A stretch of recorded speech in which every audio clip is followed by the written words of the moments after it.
Are we good? We good? We good? We good? Hello, hello, hello, hello, hello, hello, hello, hello. Hello, hello, hello, hello. How's everyone doing today? It's Friday. It is Friday. Why are you complaining? What are you going on? Or unable to check. Oh, that's why. Oops. Apparently there's a big update for Prusa Slicer with like the profiles that make the printers much quieter. I gotta look into that.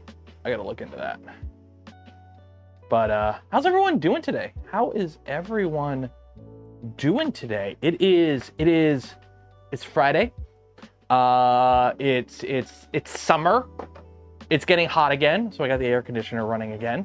And today we've got a Gundam to build, or part of a Gundam to build, because fun fish fact, when you have 4, sometimes 5 printers printing non-stop, you go through filament really quickly. And I get the whole, Prusas are slow, but I have multiple Prusas. So this is like 2 weeks of printing. maybe 2.5 weeks of printing. Yeah. And that's just the Prusa spools. That's not the Buddy 3D spools. I have a bunch of Buddy 3D spools that are like partially empty that I haven't finished off yet. But yeah, I've got these 2 printers printing. That Mark IV we got to rebuild, and I've got 2 boxes of parts here that we're going to start building. So, yeah. It's Glooping time. How's everyone doing? My garage is full of 3D printed printers. 3D printers printing in 95C in there. Or 95C. If I was saying, if you had a garage that was 95C, I hope you're printed peak. You might as well use the ambient temp. But hey, on the bright side, you don't need to enclose your printers to print ABS. Your ABS prints are going to be magnificent. And somebody asked today, we got the new cup. We got the new Gamer Subs cup. That's totally not in focus. There we go. It is totally not Millennia from Elden Ring. It's totally not Millennia. It's generic Valkyrie waifu. And we are drinking Nuclear Bombsicle, which is queso's flavor, which is like an orange creamsicle flavor. It's actually really tasty. I just got a care package from the Gamer Subs team, so I got some flavors to try out in a new cup. So if you want to buy some Gamer Subs, use the link in the description. Save some money, get some Gamer Subs. Yay! Also, while you're down there, for those that do not partake of the waifu juice, you could just win some free filament. Because every stream we give away a spool of filament from Polymaker, link in the video description, enter for your chance. While you're down there, don't forget to like the smash button, ring the bell, subscribe if you're not subscribed, and if you want to help support the channel, the content I create, and the things I do, consider becoming a channel member, a Patreon supporter, or if you're really cool, gifting memberships to others. Needs vodka. It is currently 2:05 in the afternoon, and while I am not opposed to the concept of day drinking, I don't do it. Tomorrow on the Saturday night stream, on the other hand, so just so you know, all these parts here in this box, this is half of the parts for one of the legs.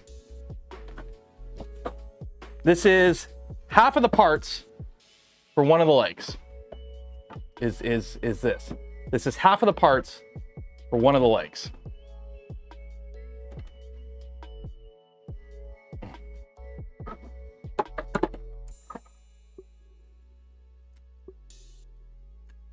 This is gonna be fun.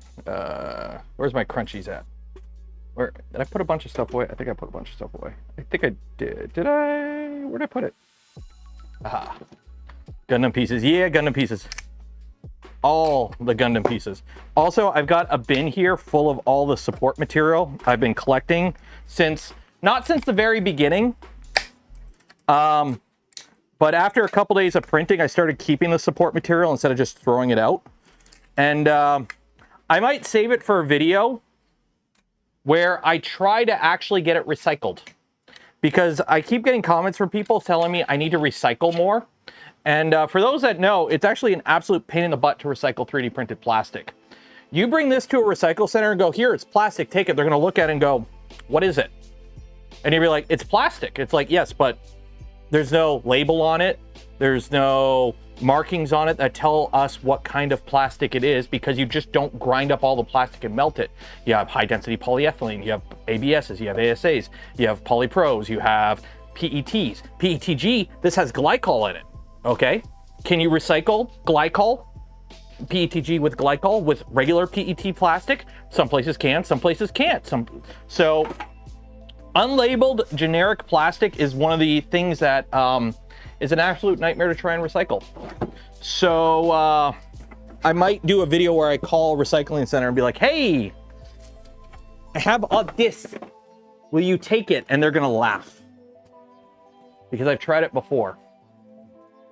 Melt it in a mold. Okay, but here's the thing. If I melt it into a mold, I don't need anything molded. Like all these, I'm putting on my old person, get off my lawn hat right now, but it's still friggin' waste.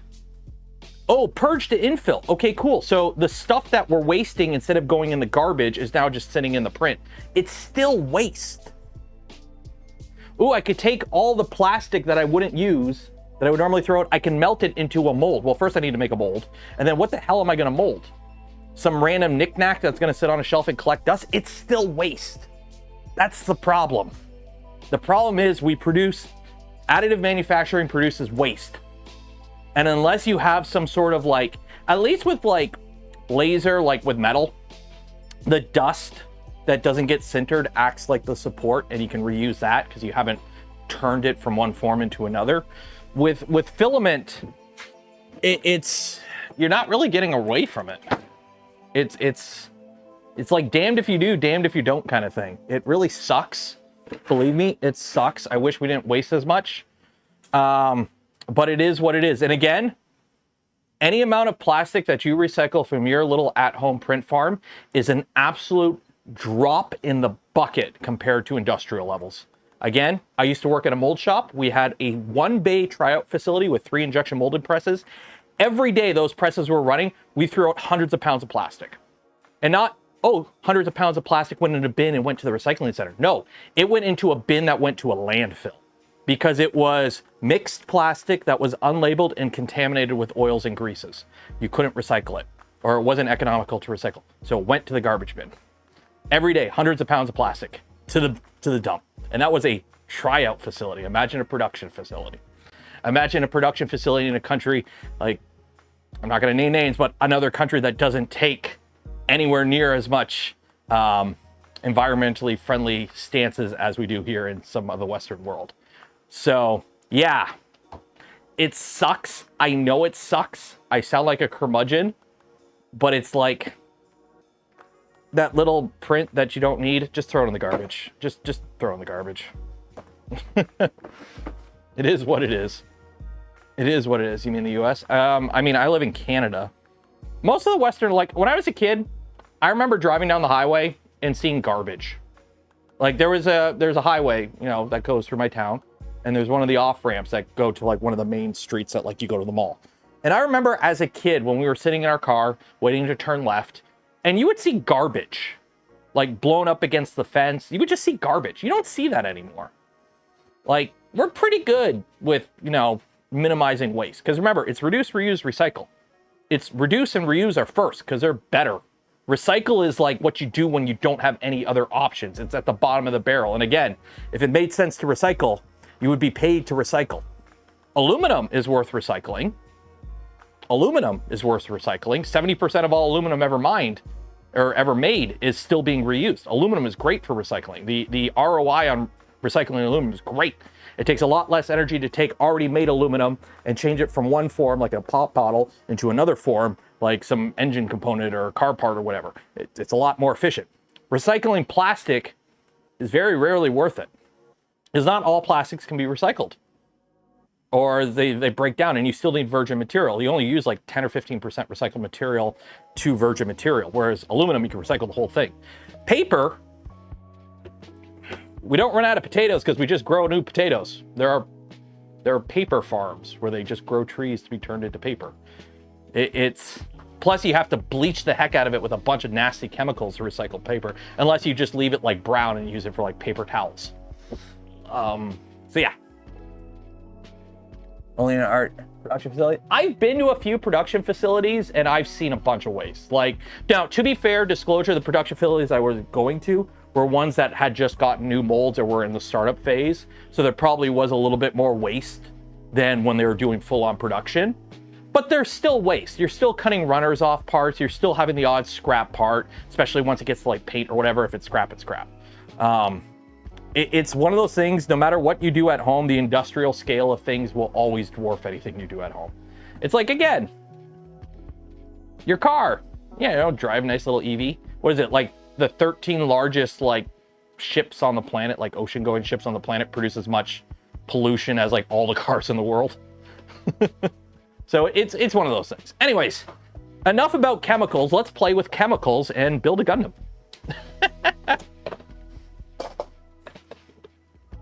Let's build a Gundam. Heck yeah. So I don't know what I'm going to do with all these spools. We'll figure something out. I don't have that many Christmas lights. My Christmas lights are already on a spool, so I can't recycle that anymore. I can't do that trick. You use in full production, you need very high yields to be competitive. Yeah. Yes and no. Some of it does get reused, but not all of it. And there still is, again, you're still going to produce more waste in those settings than like anything you ever do in your entire life. Hopefully the sensor bot doesn't catch the print behind me there. Can't talk about, dude, I sliced my finger open. I don't know how. I got a paper cut on my finger there from like removing support off of a print earlier today. And it sucks. I swear, the little brim on a print has sliced me more than paper in the past like couple years.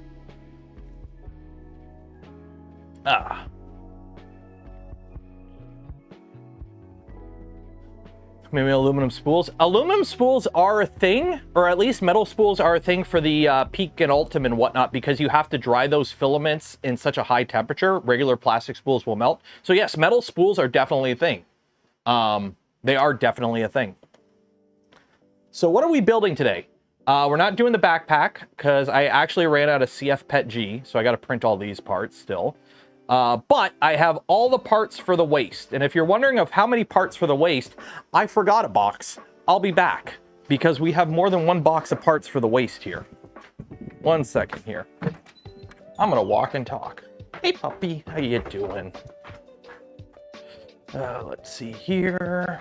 Where did I put that box? Yeah, because you know, it wasn't just one box of parts. Where did I put? Oh, here it is. It's 2 boxes of parts. There we go. I got the XL is printing a 2-day print right now. It is printing 2, I think they're the knee joints for the legs. And it's 2 days for both of them. Or it's like a day and a half for the knee joints, because there's so much like, look at all this. This is all the waste, by the way. Yeah, so here's the problem with the legs. Okay, here's the problem with the legs. You look at this and you're like, yeah, it's a lot of parts. That doesn't seem that bad. Let's look at RL31. So we open this up. We go to Gundam, leg, right leg, RL31. This is the, I believe this is the ankle joint. This is the ankle joint. This is a Prusa Mark IV bed. But we're printing it at 200%. And then we're also printing it with support. So lay it down, have a bunch of support. This is printed pretty heavily. This is like 2 of these. All the parts are like this now that I'm printing for the legs. It's obscene how many of these parts are, yeah.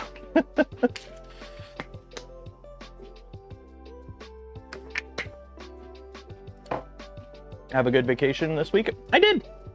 I mean, technically, like, the wife was on vacation and her family came down. Her brothers live out of province and they came down. We trade off. 1 year we go visit them, 1 year they come visit us. So they're down here. So we've been doing day trips and what. We went to Colasantes. For those in, where's my Southern Ontario peeps at? We went to Colasantes yesterday. That was fun. It sucks compared to when I was a kid, but it is what it is. But yeah, so that's what we've been doing, is just family stuff. family trips. What's the estimated total print time for this? I haven't bothered calculating it. Yes, just start printing and it'll be done when it's done. This should be done before 3D Printopia. I'm bringing this to 3D Printopia. So hopefully before then. If all goes well, I'll have everything printed for the legs within the next 2 weeks. And then I just have the backpack and the head, which should only take about another week, and then final assembly of everything. So yeah, there's a lot of stuff to print. There is a lot of stuff. We are currently at, get some donuts. Oh, you know I got donuts and peach juice. You know I got some donuts and peach juice. Gotta get the donuts and peach juice. Love me some donuts and peach juice from Colasandi's. We went and petted the aminals. I held a chicken because they just had a bunch of baby chickens and they're all just running around and you just pick them up because they don't have any prey response. But like, put it this way. I just started a print on here, which is one of the, let's see here. Just to put in perspective, I'm printing either 41 or 42 right now, one of these two. Each one of those is a 16-hour print. It's one part. So, like, it adds up quick. These parts, it's a lot of parts. Okay, that's enough yapping. That's enough yapping. Am I yapping too much? Let me know. Am I yapping too much today? If in doubt, add more printers. If I had the same amount of printers that like Alan has, Mandic really, he has a whole print farm of Prusa Core ones. This would be a lot quicker. Right now, I'm printing a lot of the stuff in white, which is really nice because Prusa sent me, disclosure, a lot of the parts printed for this are pretty much everything's being printed in Prusa filament or Buddy 3D filament. It's all PET G provided by Prusa. So all the white that I'm printing is, you can see the spool there. I'm using 2 kilogram spools for the signal white. I've had to jury rig spool holders. Yes, I have the files to print replacement spool holders that'll hold 2 kilogram spools, but that would require I stop printing on the machines to put them on. So we'll sort that out later. Maybe tomorrow night we'll do that. Tomorrow night might be a maintenance night because I actually don't know if there's going to be a stream tomorrow night, just so you're aware, because we might be doing stuff. I didn't even know today we'd be doing stuff. Okay, let's start building this. Let's start building this. So first we're gonna jump ahead. Instead of building this in order like a proper person, we're gonna start with this part, because this was the part that I only printed one set of, and then I printed a second set of. So I have all the parts for the second set already set apart. So we're gonna build this part, and then we're gonna build the rest of it, and then we're gonna build this part again. Sound good? Sound good. So let's just make sure we got everything here all nice and clean. Take these gloves off. We gotta break off more support. Hey, somebody called me out in the video. They're like, you told people to wear gloves when using Gloop, and then you're using Gloop without gloves. And I'm like, yes, I know. Because the problem is I wore gloves, and then I took the gloves off to do something that I had to take the gloves off for, and then I put the gloves back on, and then I took them off, and then I went to put them on again, and my hands were all sweaty, so I didn't put the gloves on, and then I just forgot putting the gloves back on. Do as I say, not as I do. But what I do say is go enter for your chance to win some Polymaker filament, link in the video description, enter for your chance to win. We're going to be doing that giveaway at the end of stream today. So go do that.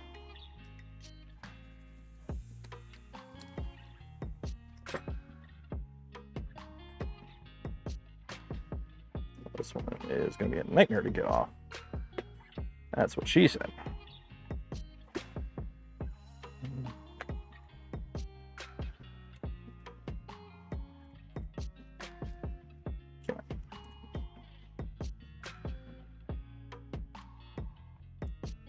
Thought I got all the support off. I missed a few parts. Bonjour. Hello from France. Anyone, everyone. Bonjour. Es-tu bien? Je suis bien. I need to figure out, I was gonna do, whatchamacallit. Not, Duolingo. I've heard bad things about Duolingo, but I need to relearn my French. I need to relearn my French. I need to relearn French.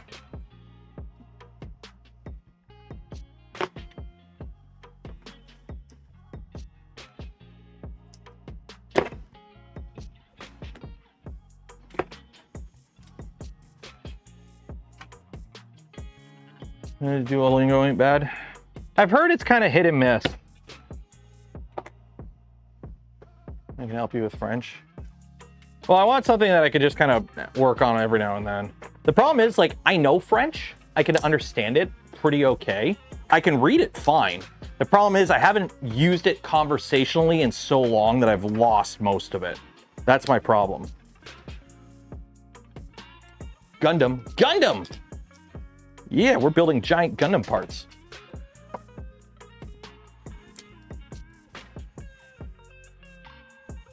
Every now and then, one of these machines make a thunk noise, and I don't know what's causing it, and I don't think it's a problem, but I don't know what's causing it. So I keep going, huh? And it's really annoying. Andrew Rogers, $10 for the Friday Fund, Giant Gundam.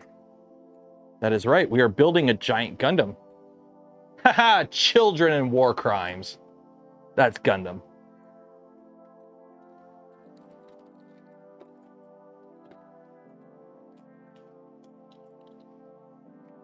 Watch 95%. I tried doing that. I can't do that.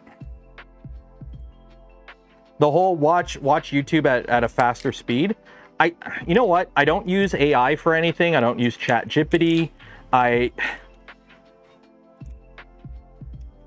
Call me a purist, but like, I don't want my clankers talking to me. Unless I want it to talk to me.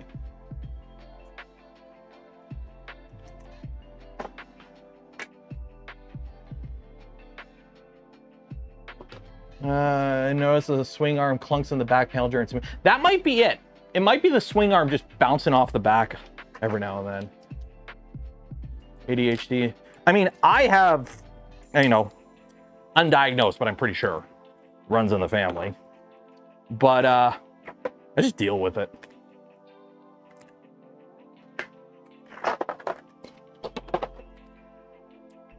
Look at these nice yellow parts. Totally blown out by the white balance on my camera. White balance? We don't need no stinking white balance. It's funny whenever I go to like a 3D printing event or whatever, and like other content creators are there, Joel or whoever, and they pull out their white balance card before they film something, and they make sure like everything's set up. And I'm just sitting there with my little handheld DJI Osmo, and I'm like, yeah, whatever it comes out as is whatever it comes out as.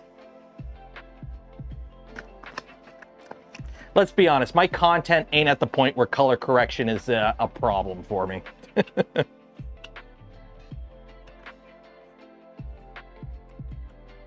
Production values. What are these production values? We don't need no stinking production values. Do it live. By the way, here's a little trick I picked up. You know how sometimes a print will warp and you'll get that stupid little like line? And it's like, the part's fine, the part's functional, but you have that stupid little line because it kind of warped a bit and then it stopped warping. The BQ Panda Edge. Just shave it right off. Seriously, just shave it right off. Just don't cut yourself.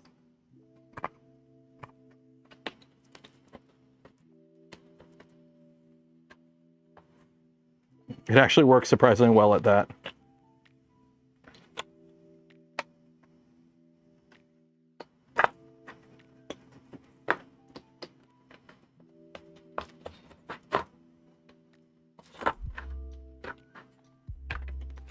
There we go.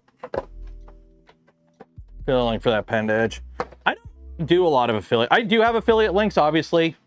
3D Gloop, for example. Go buy some. Link in the description. Save some money. I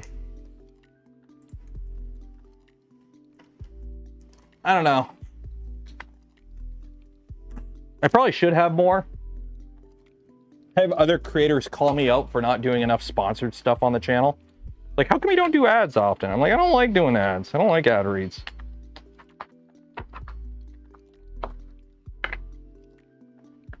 Pretty much all the affiliate links I have are companies that reached out to me. Like, hey, you want one? I'm like, yeah, okay, I guess. Everyone skips the ads on YouTube anyways nowadays.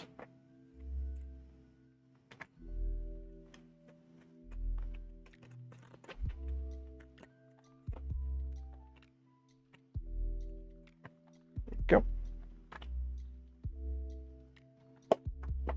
I could have sworn I'm... Oh, you know what? I think these ones I didn't remove the supports as much as I thought I did because these were the second run of parts I did. Most of these parts have supports removed already. So we only got to do this a couple times. Hopefully. How long will I be streaming for?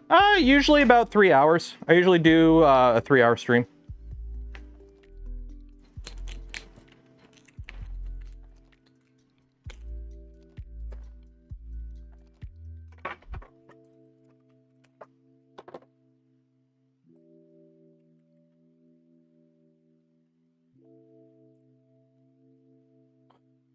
Cutter blades over the surface like woodworking. Yeah, the Panda Edge, because it's nice and flat, it just skates across the top, and anything that's sticking up, it'll just clean off. And then get a deburring tool for taking off brim.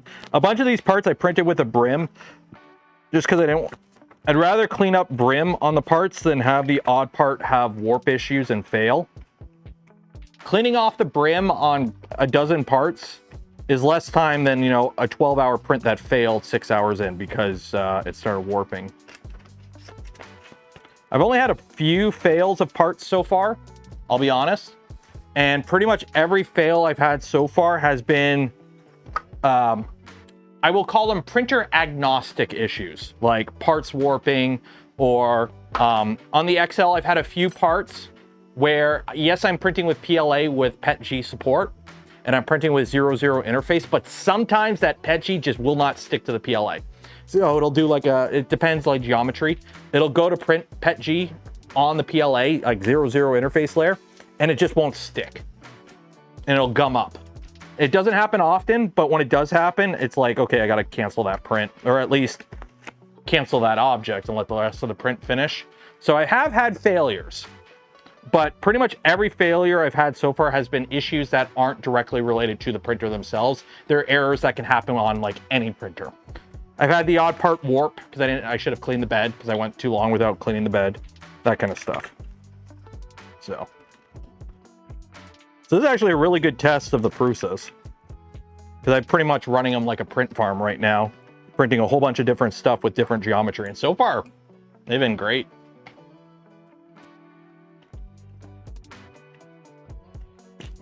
Especially the fact that I can queue up prints and whatnot. So I got this print just finished. So I'm going to let it cool off for a bit, pull it off the bed, and start the next one right away. So. Okay. Now we can start building. Now we can start playing the game. All of this, by the way, all of this, if you're wondering what all these parts here are for, if you do not know,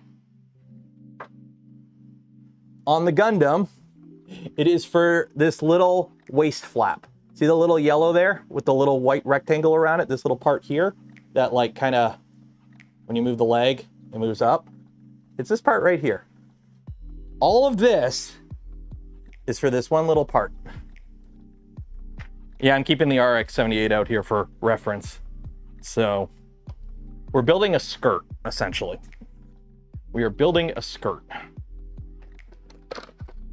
So we got to build 2 sets of these. So there's like a left and a right. Good God, look at all this. This is all just so it can move, by the way.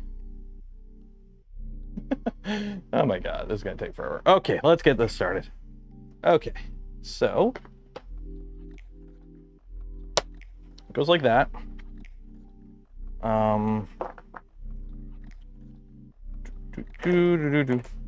Mana. Phenomena. Okay, so I need one of these. So that's 28. Nope, nope. So this guy goes here. This guy goes here. And then we need 29A. 29A is a, okay, is a black one. Which is, I think it's this guy. Yep, that goes like that.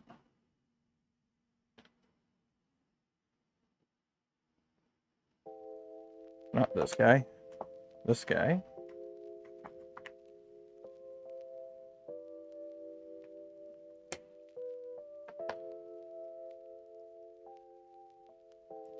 $31A, which is this guy.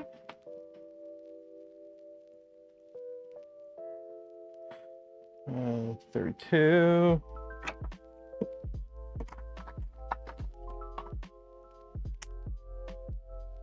And one of these. Okay, so this guy goes on here. This guy goes, how does this work? Okay, I'm gonna have to tape these up. This is definitely gonna be a bit finicky.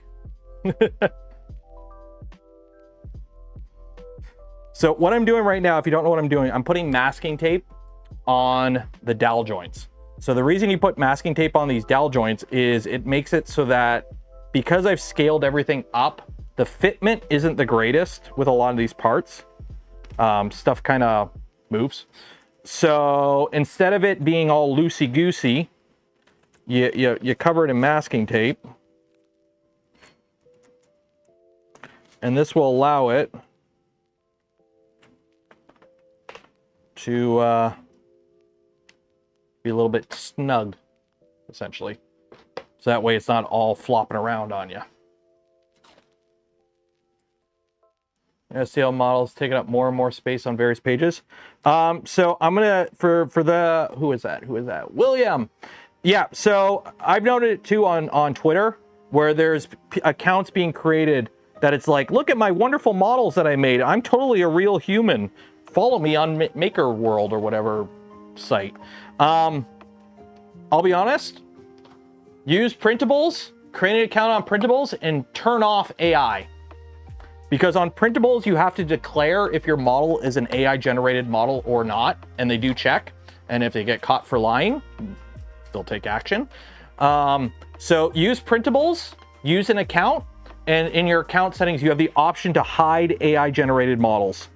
So personally, I will say going forward, I will try to avoid using sites that that promote AI models. And by promote, I mean they don't give you the option to hide them. So if your site does not give you the option to hide AI models, I probably will, I'll just avoid using your site. Simple as that. There are plenty of awesome model creators out there, and we don't need clankers taking their job. So yeah, simple as. Okay, so you go here, and then you go here. Okay, so that's that, that's that. And then we have, how do these ones go?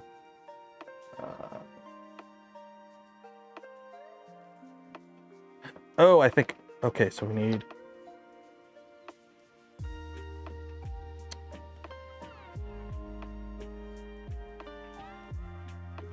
nope.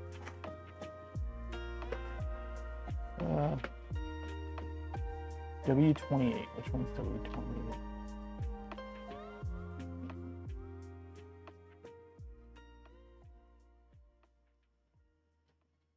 What?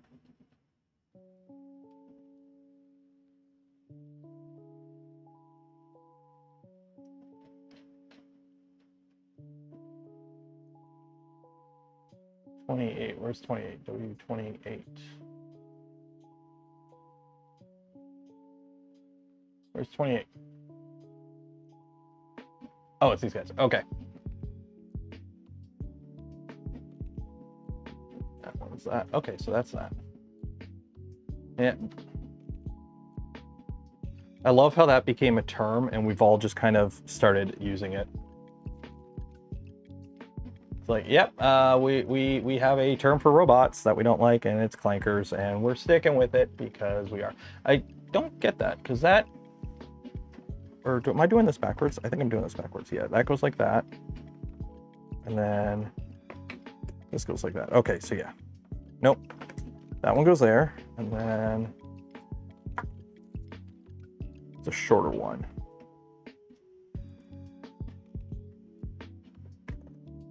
Are these the same length?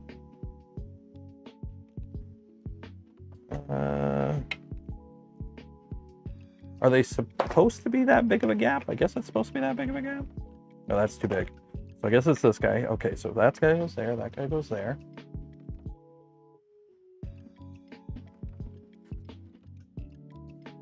This guy goes under here.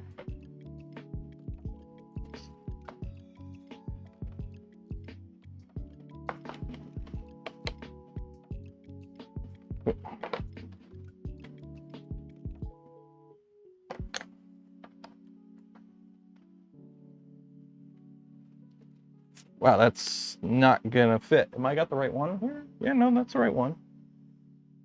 Just doesn't want to fit.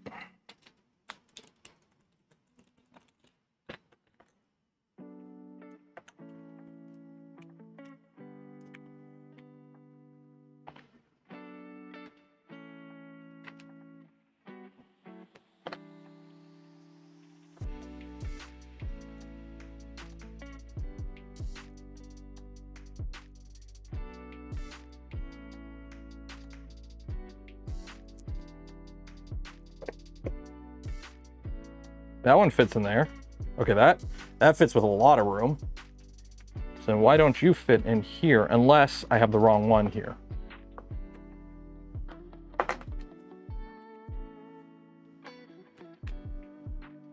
I might have the wrong one here. Yeah, I think I have the wrong one. So you go here.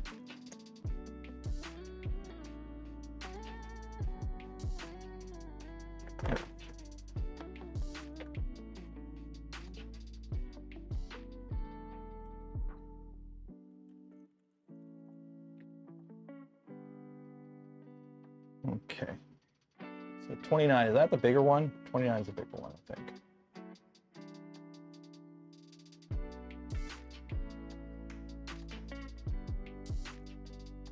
No, that's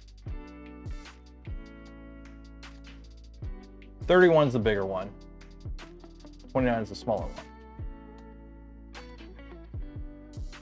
28, 29.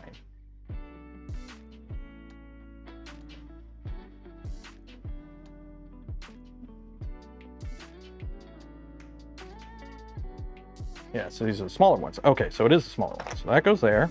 So why don't you fit in here unless this isn't the right one and I'm holding the wrong one? It's supposed to be this guy?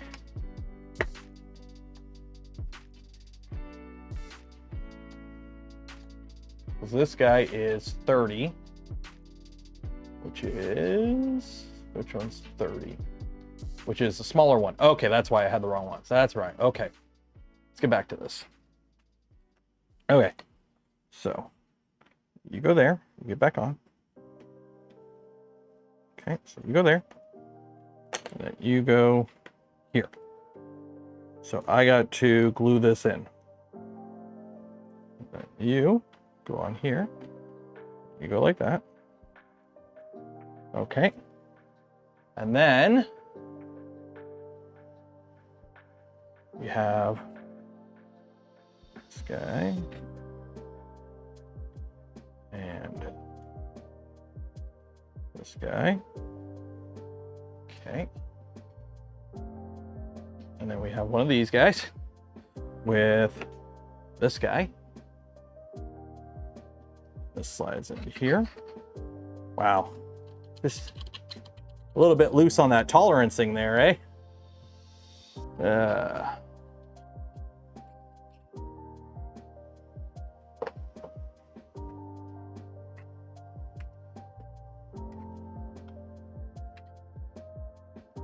And this goes in between here.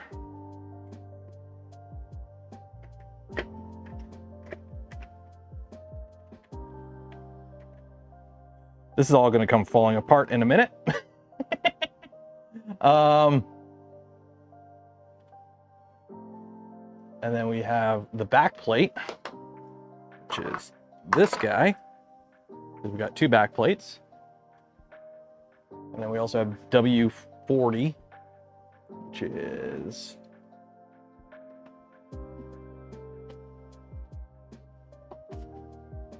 wait, where's this guy from? Oh wait, nope, I did this one backwards. These ones are not that. That one, it's this one, and this one. Yeah, so that's that. Okay, that's that. And then we have this guy. I just need to figure out how this all actually goes together, and then we can do it with glue. So we have, takes this guy.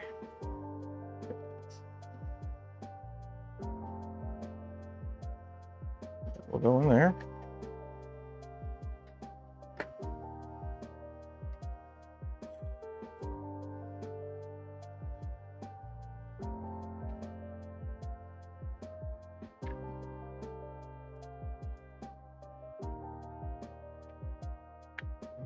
There, and then we have front faces. Okay, and then we have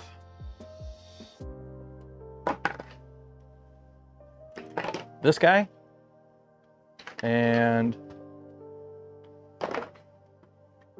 this guy.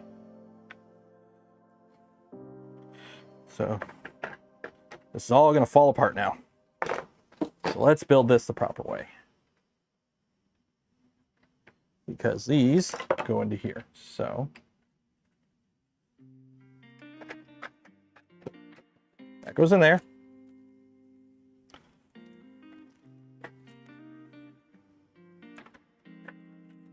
Those go in there.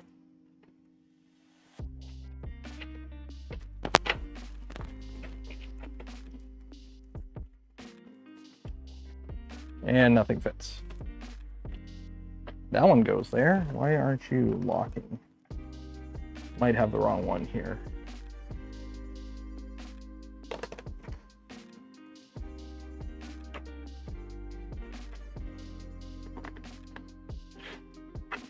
This is a nightmare to build, because this is all just so that this can pivot.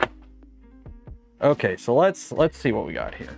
Let's see what we got here. Let's start gluing. Okay, so you come out.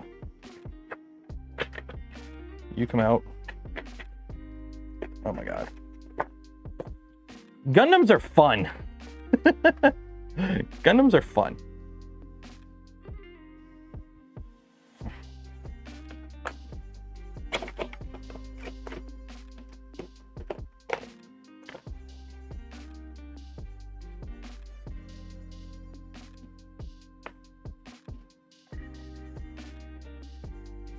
Get on there, get on there, come on. Okay, you go there. You go there.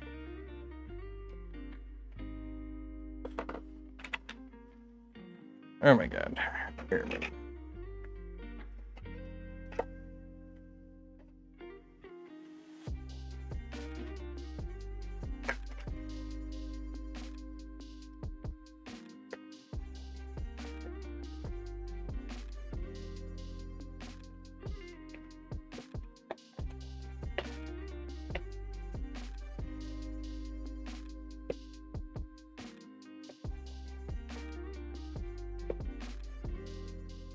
Nope, that ain't gonna work either. Okay, so what am I messing up here? What am I messing up here?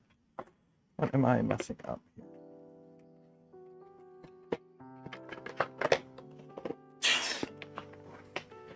Let's glue some parts together here so I don't have to mess with this. Let's actually glue some parts together.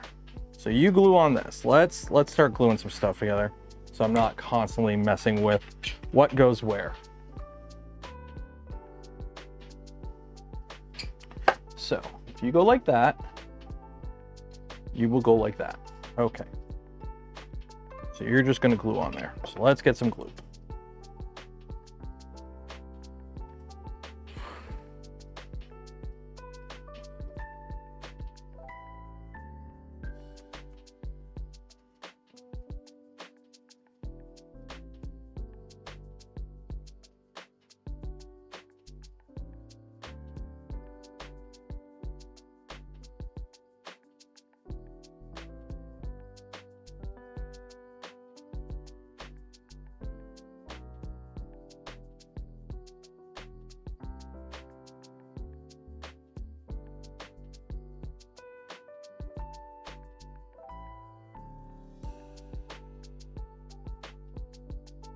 Yep.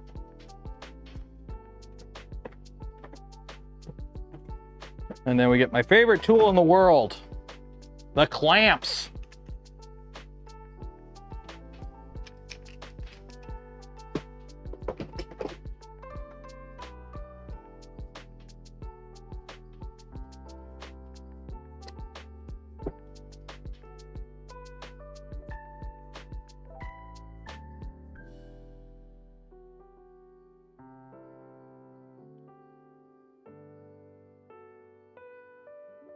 There we go. Let that set up for a bit. Okay, so now I really got to figure out what I did wrong here. What did I do wrong here? What did I do wrong here? What did I do wrong here? All this is just so this can move, by the way. This is for a part that I'll probably end up just gluing together once it's all built. This is quite a bit of work. So I need 29A or B. So W29 is the smaller one. So 29 is the smaller one.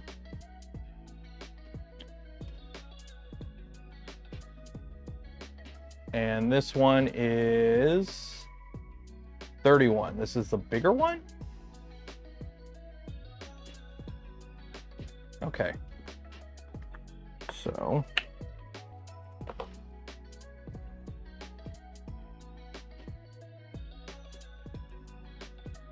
beep boop.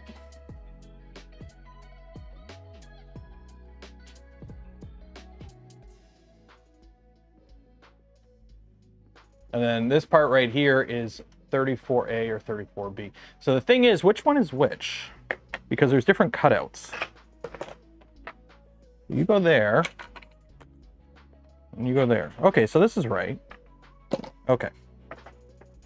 So it looks like the bigger clamp is on this side, and the smaller one is here, but this looks like the smaller one because it has a flat bottom.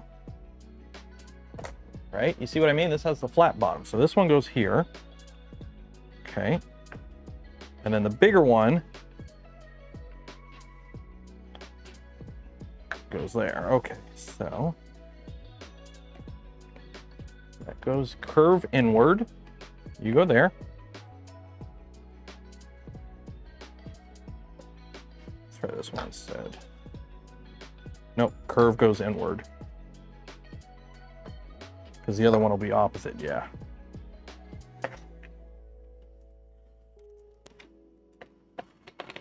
Too much tape, too much tape.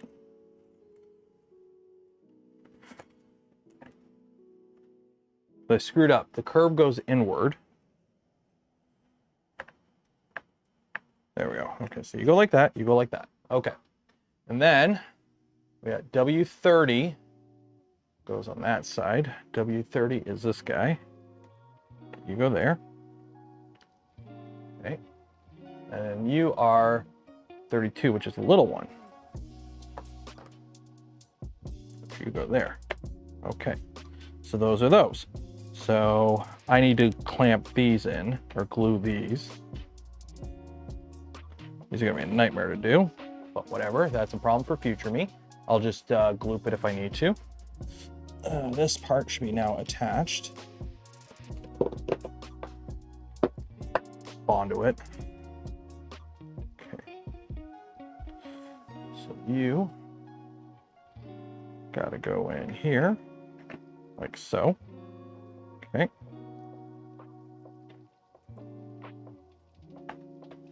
Okay.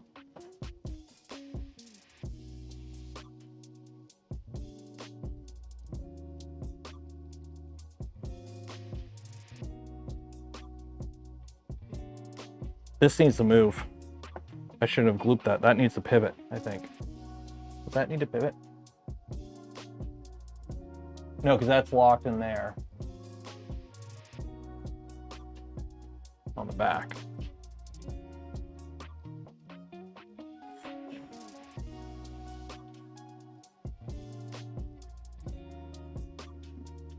And then these go like that. Okay, so then this goes on into here. You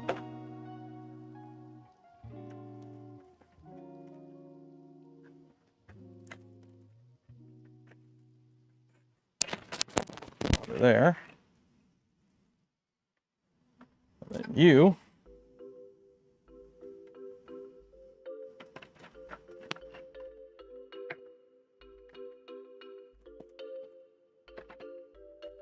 how's this supposed to clamp?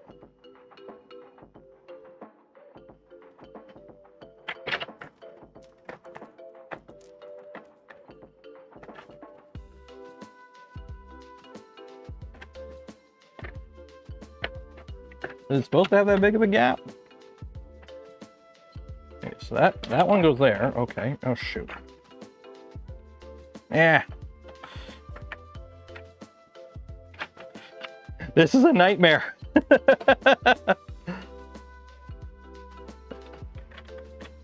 Maybe we shouldn't have started with these. I was like, oh, these are just little parts that go over the waist. Let's start with this. This is nice and little.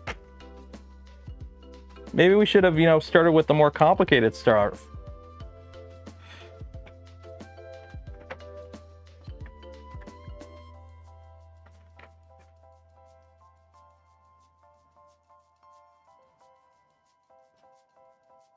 Because this has a gap here for that to fit. So then, where does this fit? Where does this fit?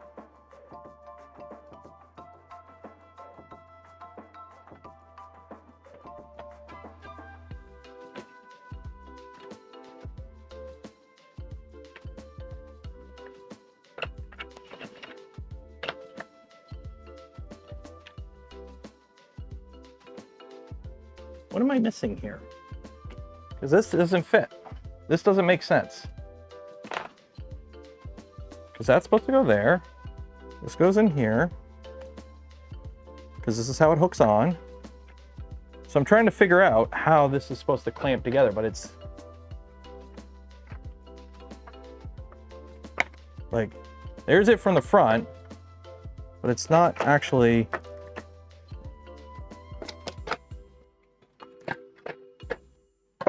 What is going on here?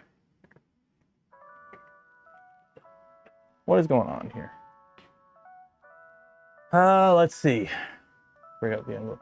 I have no idea how this is supposed to go. Because this... Oh, wait, there's another...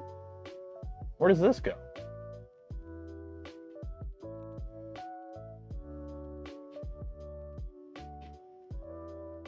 That's another waist part.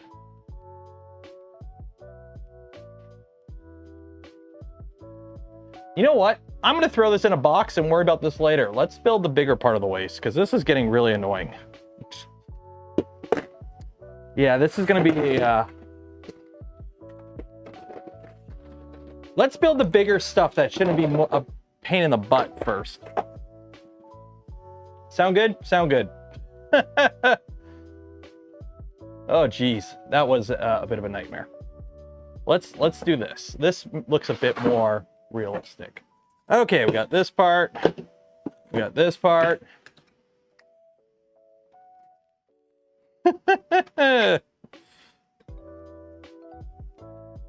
And then what I'll do is I will look at it off camera, and we may end up just making it one solid piece. Sound good? Sound good. By the way, these were printed this way with a bunch of support material, PLA support material, and they came out beautifully on the core one.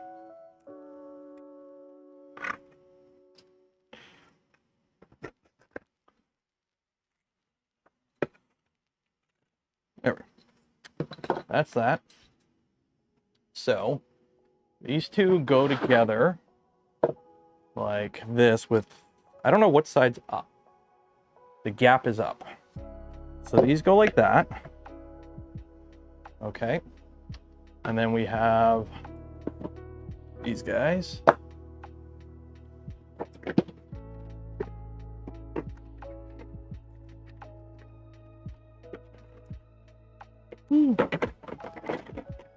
Two.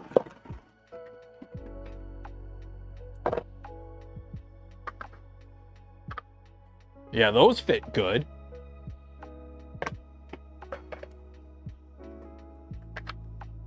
Yeah, these parts fit good.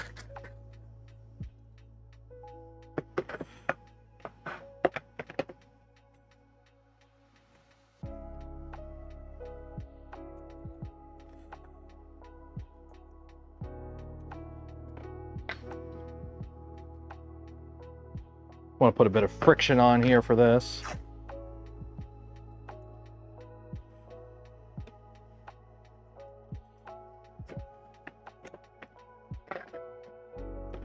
This is going to be a nightmare to glue together without accidentally glooping it. Because this is the hip joint. So this needs to be pretty stiff. This got to be pretty stiff. Because if this is not stiff, this will not want to move a lot. We need this to be pretty stiff of a joint. Somebody suggested last stream I try fuzzy skin for this kind of stuff. And I might do that the next time I do this. Oh, this needs a lot of tape.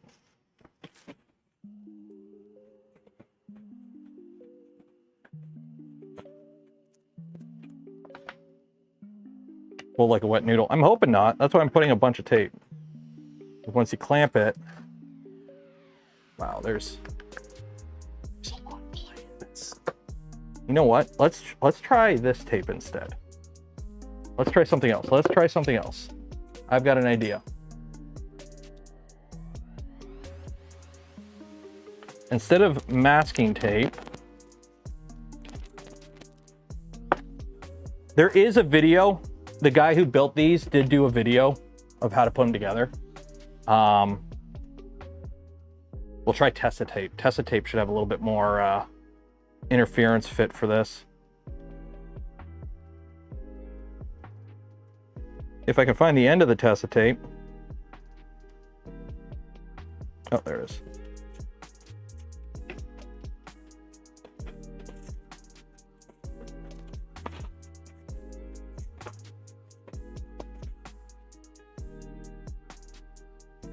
Oh, geez.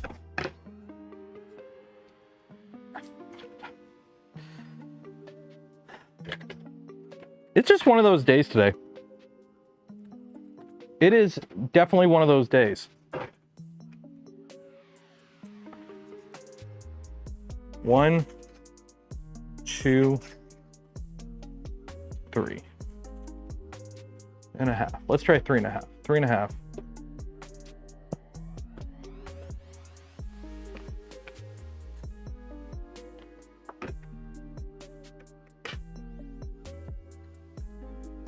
Still pretty loose. Wow.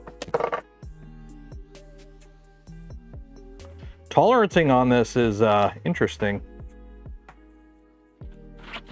1, 2, 3, 4, 5.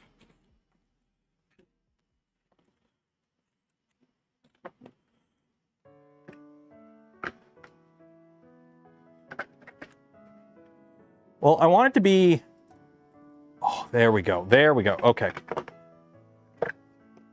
Put one layer of masking tape on top so it's a little not like, you'll see. Because the problem with Tessa tape is it's fabric, and the last thing I want is fabric to bind. Like, this needs to be able to move, but like move when I tell it to move. Not like... That's that.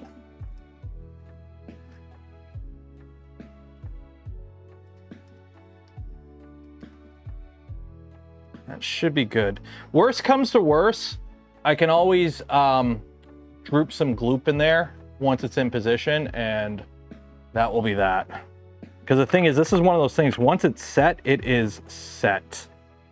So I really don't want it to be dipping in plastic. I could. The problem is time. It takes a while for that stuff to dry. Also, it's hard to get a even. Because by tape, I know each layer of tape is a certain amount of thickness added, right? Sometimes you have to get down with the thickness.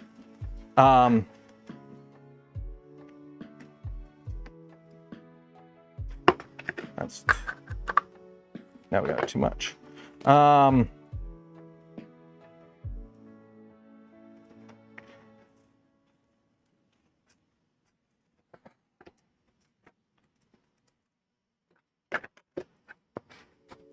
This allows you to dial it in. Okay, there we go. So now the fun part, how do I put gloop in here without it contacting that? So we're just gonna put,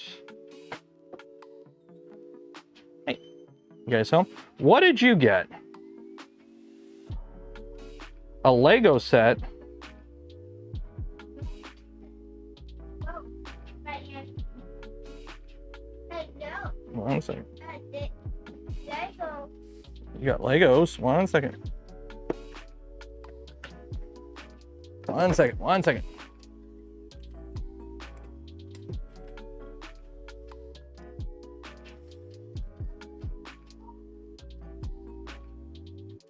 Timing is one of your strong suits, eh? What did you get? Ooh! No.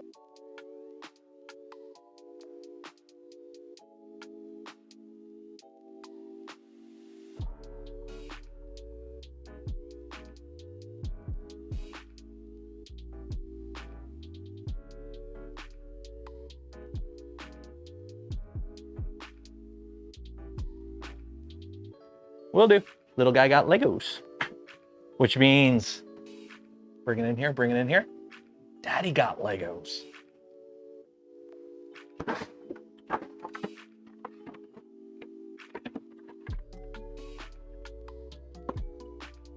The joy of little kids getting Legos is the joy of adults getting Legos.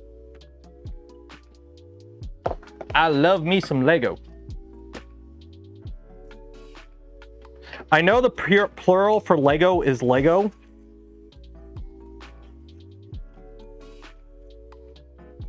But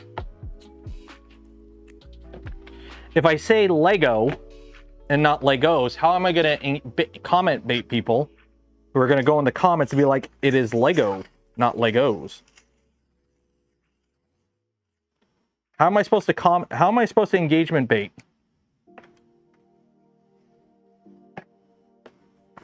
See, this is what I like. You do it once, you figure out the proper thickness, and then you just copy and paste.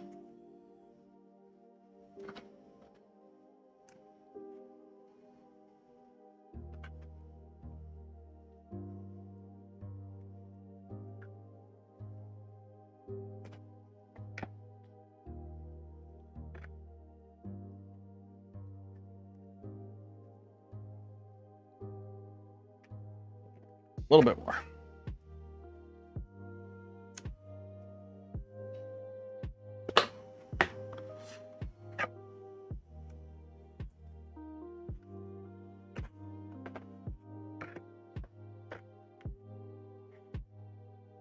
There we go. Okay. Need another set of clamps. Have another set of clamps. Hopefully these are wide enough. I need to get more clamps.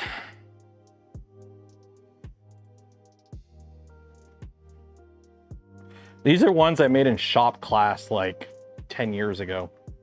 I mean, they're really nice clamps for this sort of thing. I don't know if they're big enough.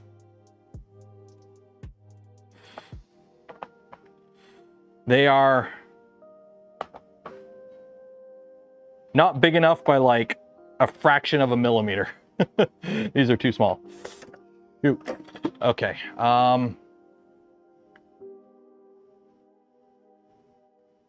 Are you dry? Okay, we'll let that dry for a minute.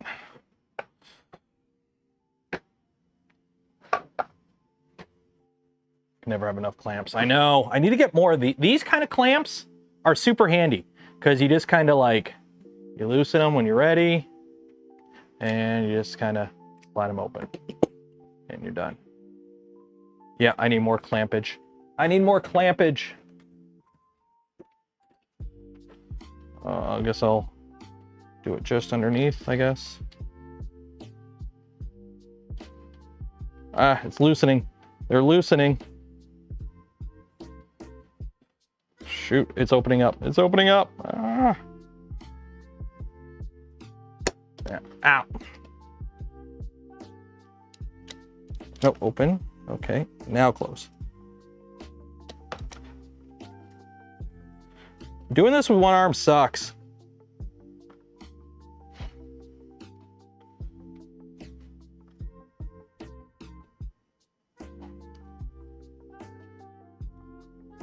That's that. Yeah, now I need something up top.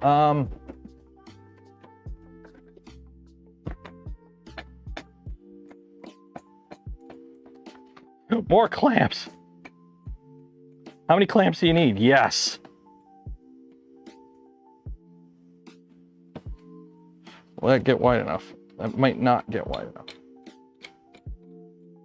I don't think it'll get wide enough.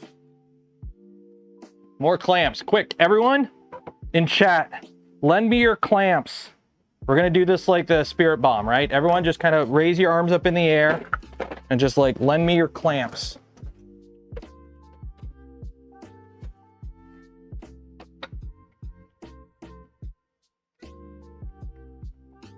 I don't know if this gets big enough.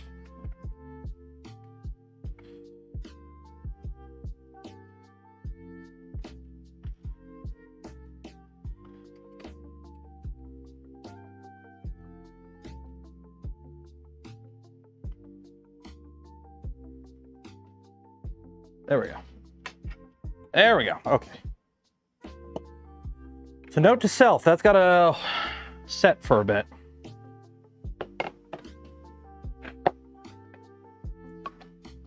Print clamps. Well, it's a little late for that.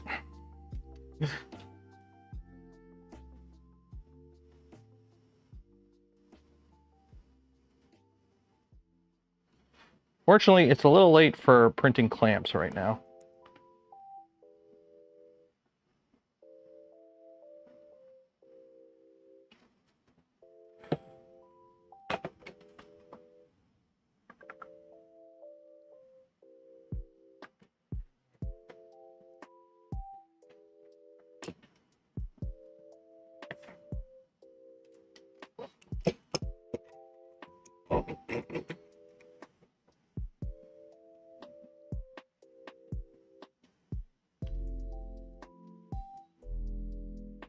Okay, so obviously we're gonna have to let this dry for a bit, unfortunately.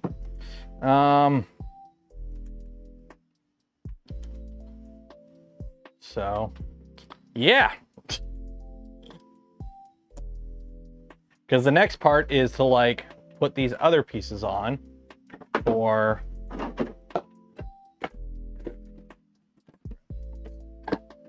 that one. There's this one, so we'll get these ready. Elastic bands. I've used elastic bands and weight. The problem is these parts kind of have a bit of a, because I taped them up on the inside so there's more friction on the joint, they're kind of constantly pushing out. So I want like actual positive clamping force, not just kind of like, it's kind of holding. No, I need them to actually like clamp. Now, to be fair, these parts on the outside will also hold it together once it's together. It's just for now, I want them to be somewhat actually secured before we move to that. Oh, that's annoying. There we go. A little bit of the PLA is embedded in this. There we go. I mean, you're not going to see any of this. It's like, I got to make this look really good so I can cover it with something so you won't see it ever again.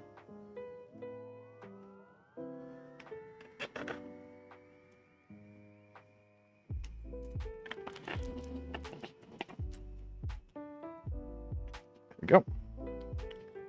That is that. That is that.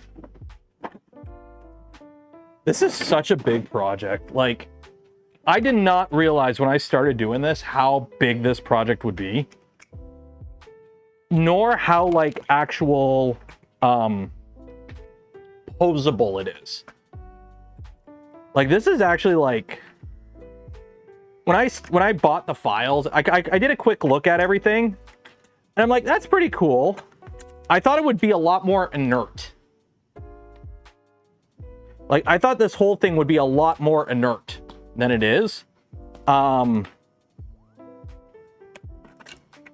And the fact that like how close to a Gunpla model it is too.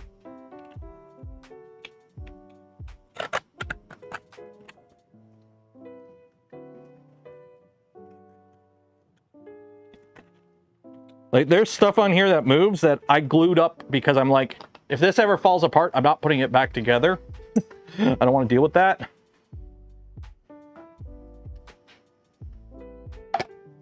Yeah, so you go in there. So this goes over one of these. And then this goes over one of these. These ones will be easy to clamp up.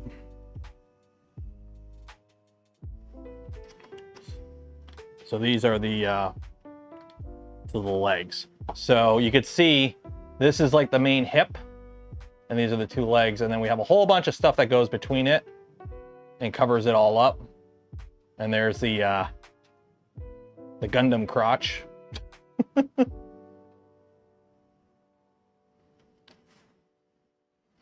Gundam's packing.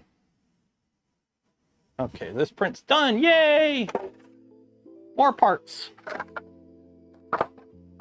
1, 2. By the way, this the cryo sheet here, the cryo grip sheet with Pet G has been beautiful. Print the next piece. It's like I put one thin layer of vision miner on it like when I started printing and I haven't done a damn thing to it since.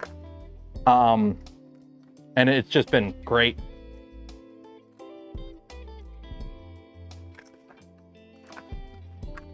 Like support.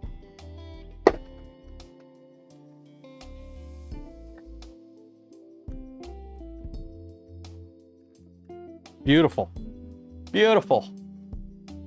B-E-A-T, beautiful.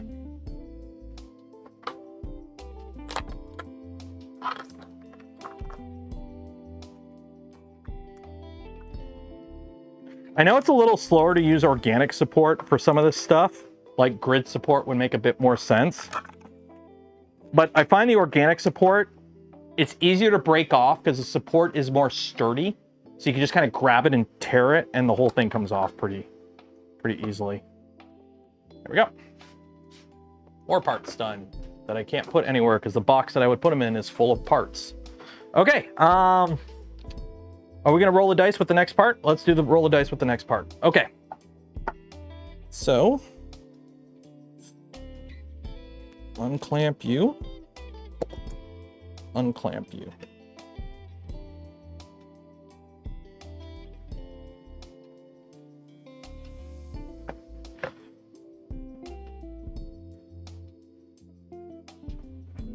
know what? I'm gonna put one thing of tape on this because you're not gonna see it.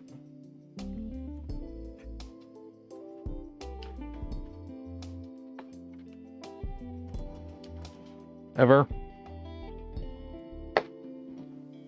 So we're just gonna wrap it with tape because you're not gonna see this ever. There we go. Okay, so that is one hip joint, kind of good. Again, worst comes to worst, if it starts coming apart on me and I need to like make it stiffer, I can just glue it. So this one is, I think these are the same. That goes there. And this goes on like that. So you go here. And then you go here. Okay, this joint we definitely got to stiffen up. Yeah, this joint we definitely got to stiffen up. Because there is way too much play there.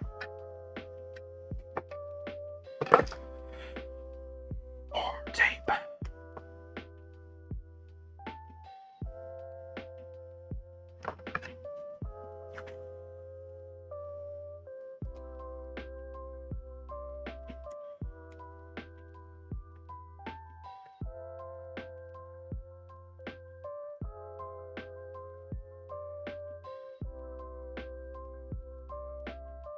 And I don't think you see any of this, by the way. Like this all gets covered up by, yeah, it all gets covered up by armor. You don't see any of this. That's the downside of this model. Like it's a really cool model, but literally everything just gets covered. Like you don't see anything. It all just gets covered up by printed parts.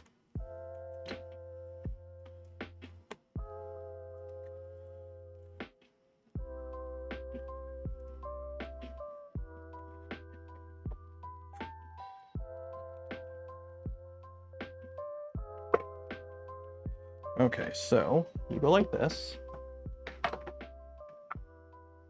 You go in the back. Okay, so. Oh, you're loosey-goosey now. So one of these is tighter than the other. That's good to know. Oh, different orientations. That's right. These were printed. It's funny how like two holes. Like one of these parts was printed vertically, one of them was printed horizontally because of just the way it worked with support. And like one is like super tight and the other is like super loose. And it's kind of funny how that works. Because it's like just the way the printers are and the way geometry is and whatnot, how much that affects the fitment of everything. Okay, there's that. Oh, this is gonna be a nightmare to fit because that's got to go in there.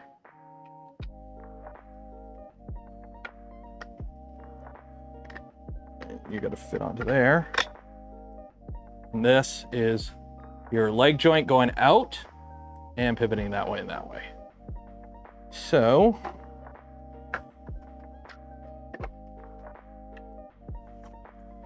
bit more tape and then we'll clamp it.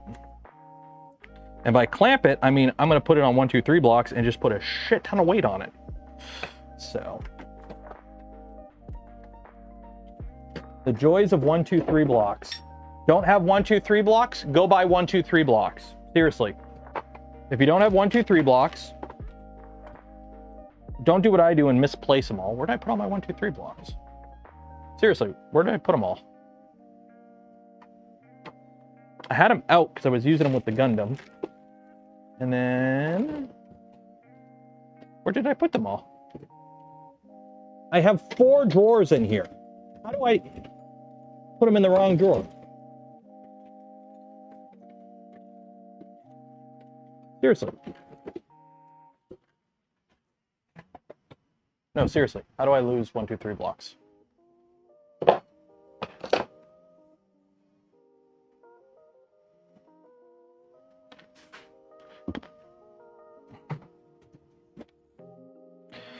If we have a stream tomorrow, it's a cleanup stream. We have a stream tomorrow. It's a Taylor puts everything away in a logical place stream.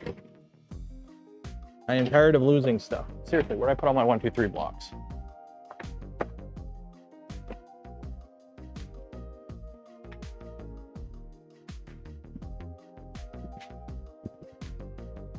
I legit don't know where I put all my 1, 2, 3 blocks. I had like 6 of them the other day. Oh, that's right. I'm using them as spool holders.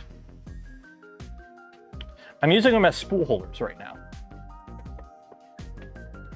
Yeah, somebody pointed that out in chat just now. They're like, yeah, you're using them for spool holders.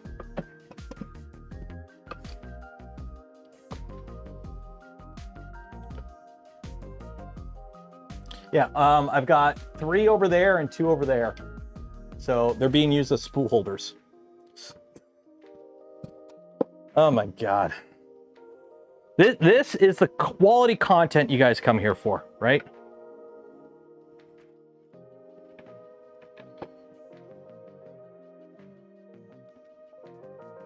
How tight are you? You're tight. That's what she said. Okay.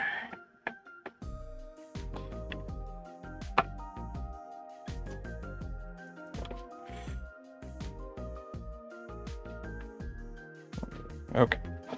So, let's gloop this up.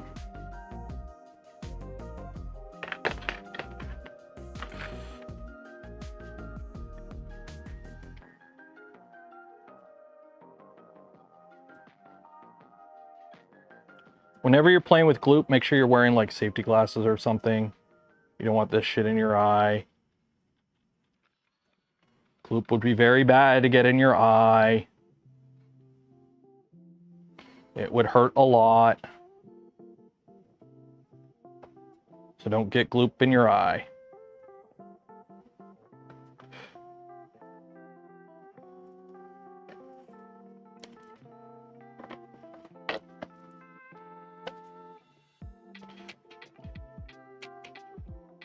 Okay. Wait.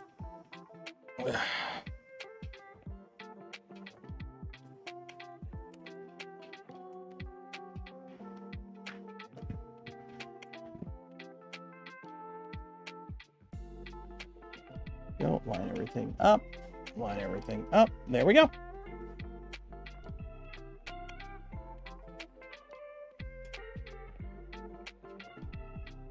There we go.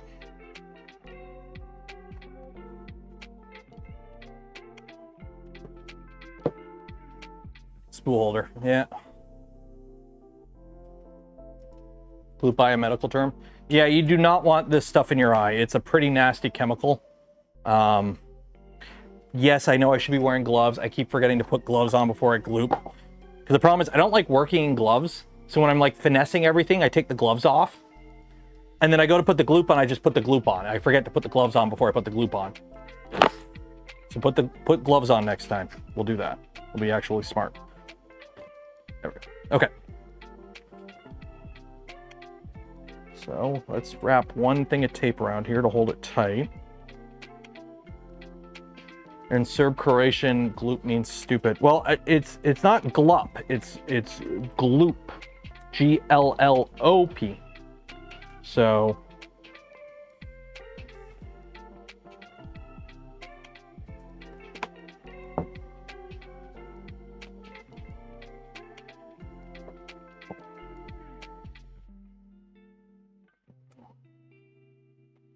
there we go.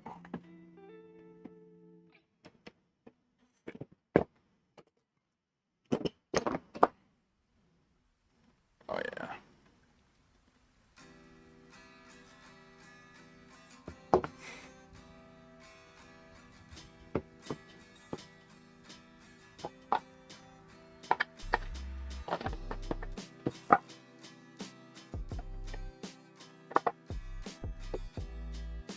Glooping time. Although I gotta buy more masking tape. I'm running low. Don't be a gloop when using gloop.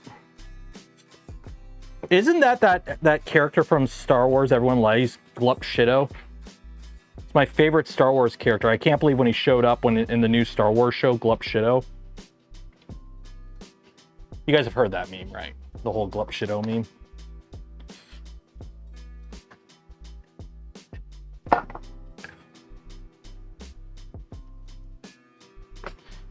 He was 97. No, that's Smitty Worthing Man Jensen, and he was number 1.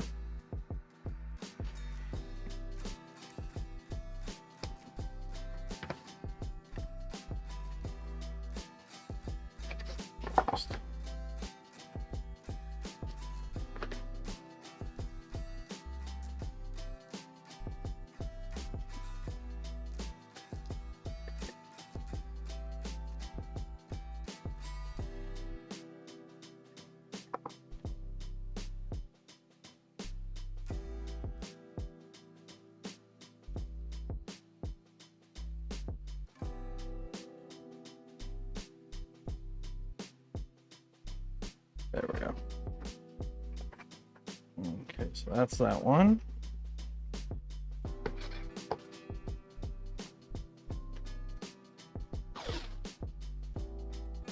What is Gloop? What is it? Gloop is a chemical bonding agent for plastic. It basically breaks down the plastic at the molecular level into like a gloop. And then it can basically, it goes from being 2 solid parts to liquid to 1 solid part. It uses a lot of chemicals that have really long names that are hard to pronounce, especially if you're like me and you have a minor speech impediment. And it will do very nasty things to you. However, it will also hold plastic together real good. So, you know how we use acetone for ABS so we can acetone weld it? This is kind of the same thing, but worse for you. There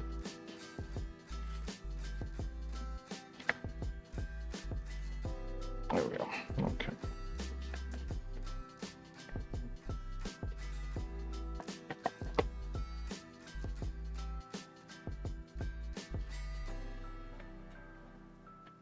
Okay.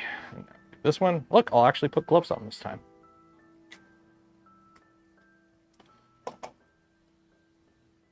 Found it as mech. Yeah, it's basically mech or whatever that chemical compound is. Whatever it is, it's not good for you.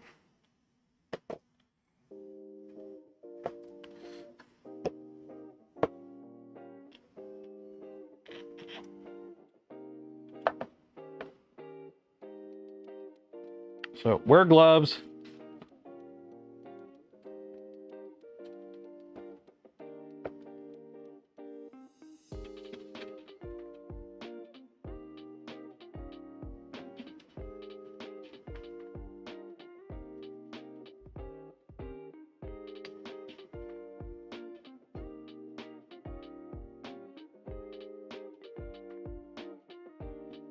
And it does work on the CF PET Gs too, just so you're aware. Like this is CF PET G, and it does work on it. So if you're worried about it not working on your specific blend of filament, it does work on PET G. So I might have screwed up. There we go.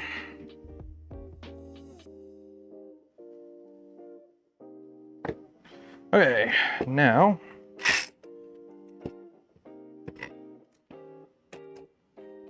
the fun job. You go there, you come down.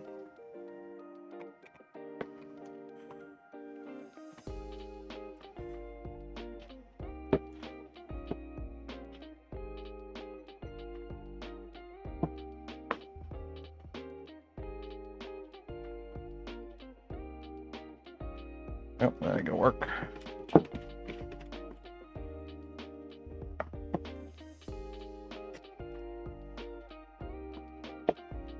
There we go.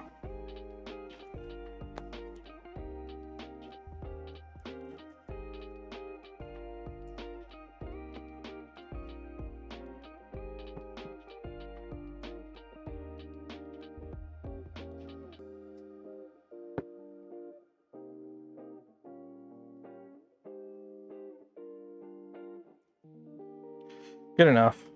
Let that dry now. Fun times.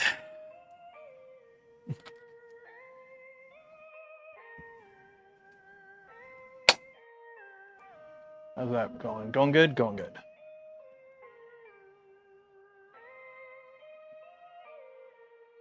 So the next part is all of this. So I can move these aside for now. So you can go there.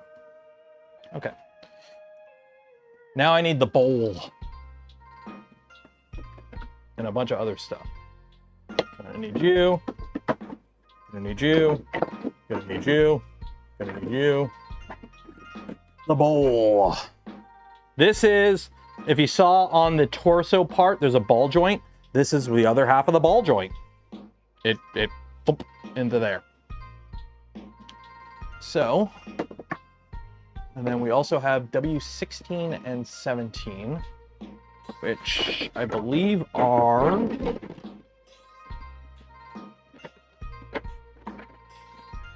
do those look like?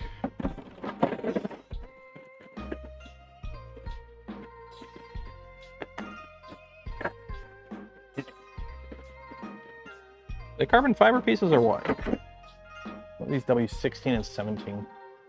W16 and 17. They are gray parts. Did I bring them up here?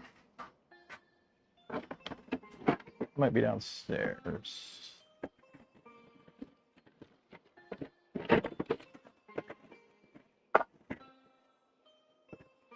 The joys of having a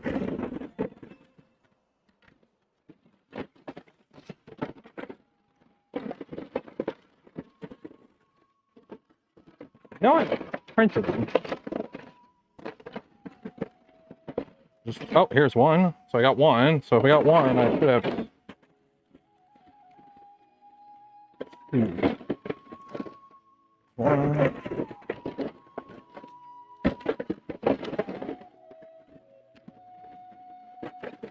Two. There we go.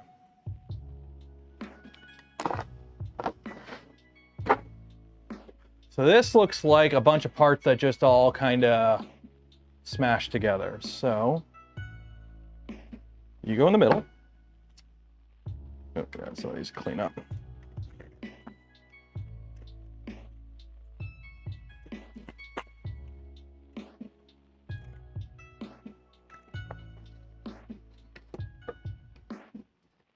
That one's clean. That one's clean. One's clean. Okay. So I don't know which one's which. There's a big side and a little side. I'm assuming the big side's facing towards me. It's hard to tell.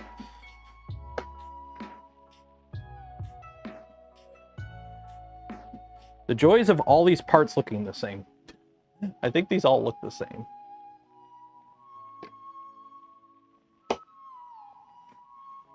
Fun fact, you can actually label your parts with like labeling so that they you don't have to like constantly look at it and go, which one is that? You can emboss them. So when you're printing your parts, if you're worried about like losing orientation, like shoot, was this part this? Does this part go here? Or is this like, is this L13 or 14? You can just emboss it. Find a little area on it that isn't labeled and just emboss it.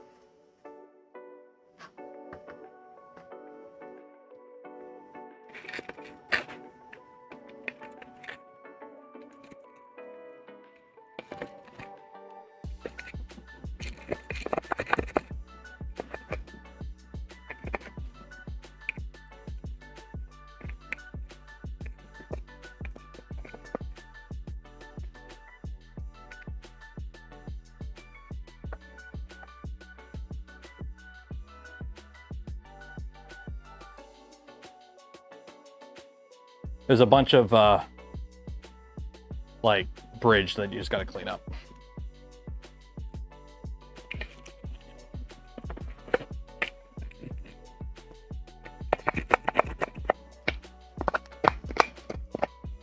One of the highest on the satellite space shuttle hadn't arrived, but the Saturn V was.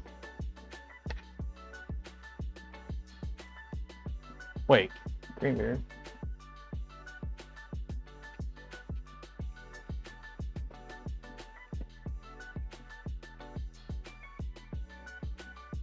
What? Did you see a...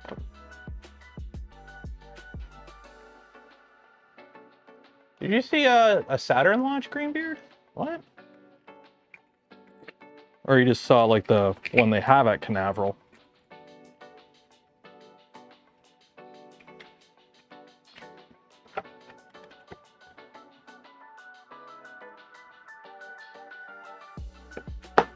Oh, wait.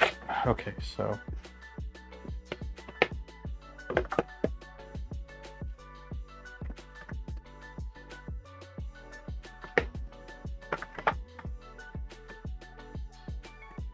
Wait.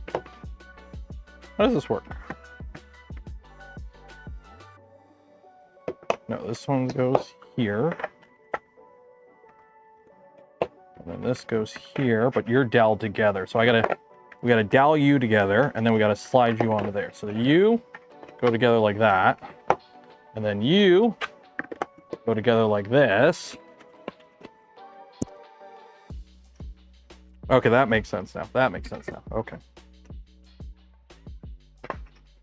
So we gotta clamp you together like that, put some weight on it, and then you slide into that.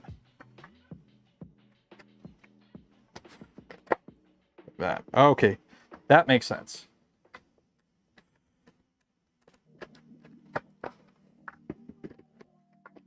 Okay. So that makes sense. Okay.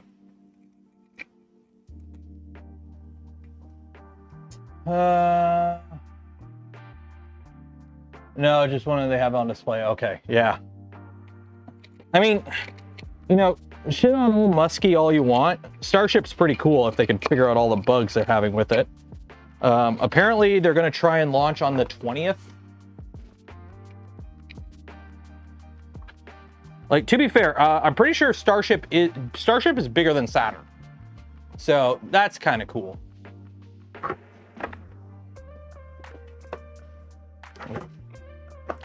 Okay. It's everyone's favorite time of the day. It's Glooping time.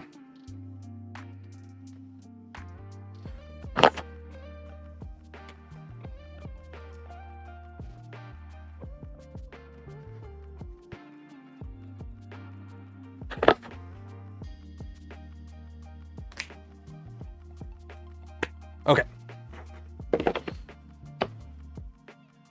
Yeah, that is the arm bumping against the back. Okay, I'm not as worried anymore.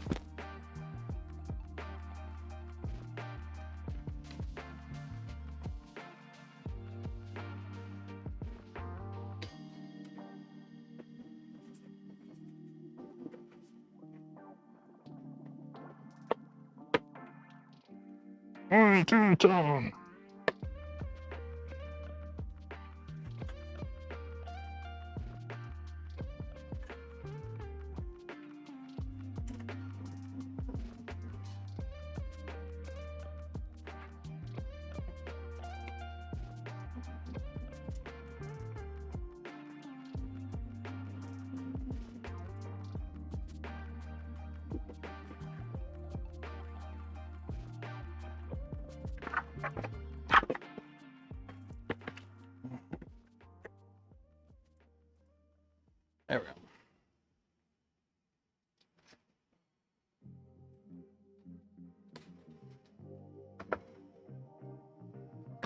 I'm just gonna hold it.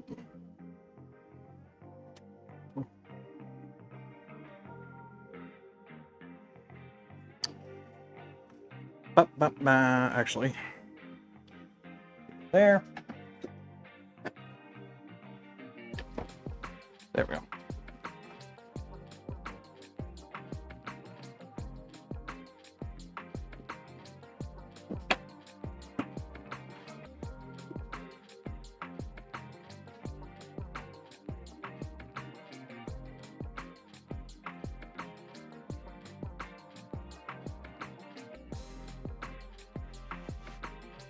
Did I do this backwards? Okay. I think I did this backwards. I don't think it really matters. Uh-oh.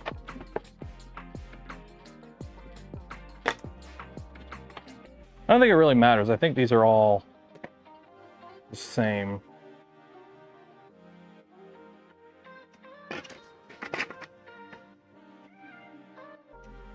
Yeah, these are the same.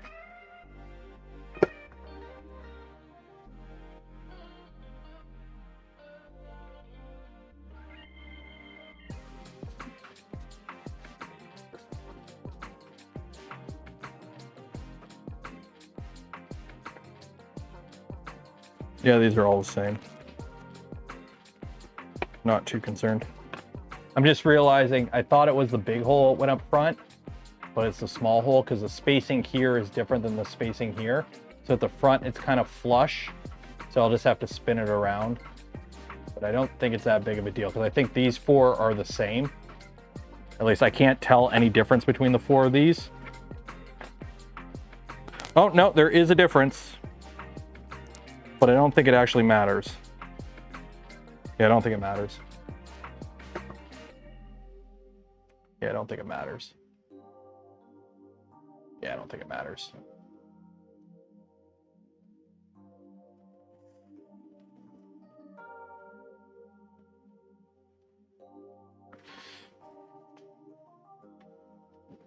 Okay.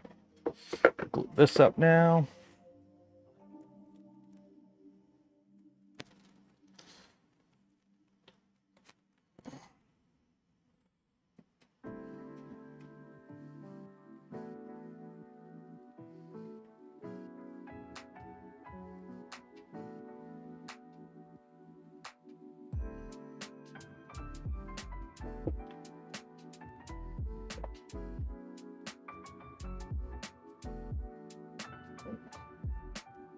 Do I have any more? Dang it, I wish I had more 1, 2, 3 blocks. I need to buy more 1, 2, 3 blocks. Take my own advice.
Feel like a Power Ranger right now.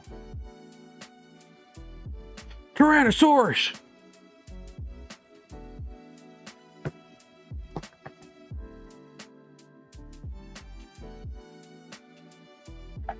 Yeah, I need some weight and some blocks. I really wish I had, oh, actually these will work. Maybe.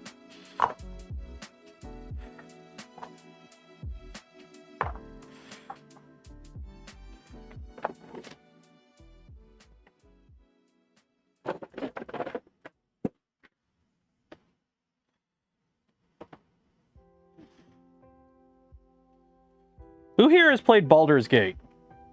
This looks like the mold. I'm about to go get my adamantine armor, my adamantine heavy splint armor at the Grim Forge right now. I got my mold for that. There's like 2 people in chat that's gonna get that reference and you're gonna laugh. Like, haha, that's a funny joke there, mister.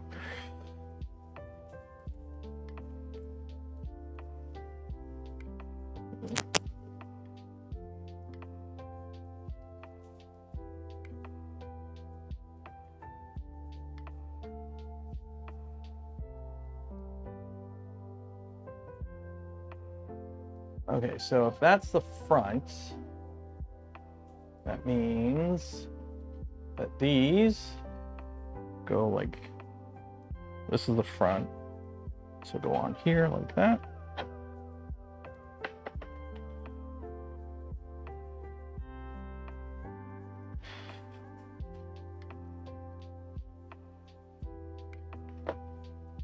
you go like this. Yeah, okay. So let's gloop this up and get these installed while still have a little bit of play here.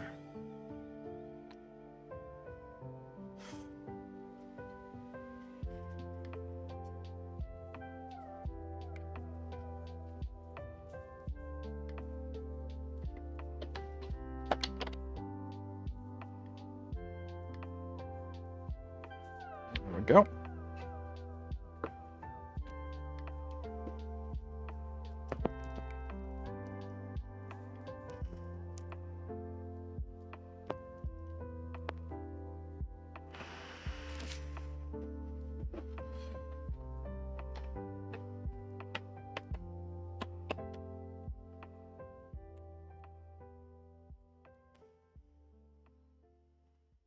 There we go. And now we let that dry. All the drying, because the next part is now that everything's assembled and dry,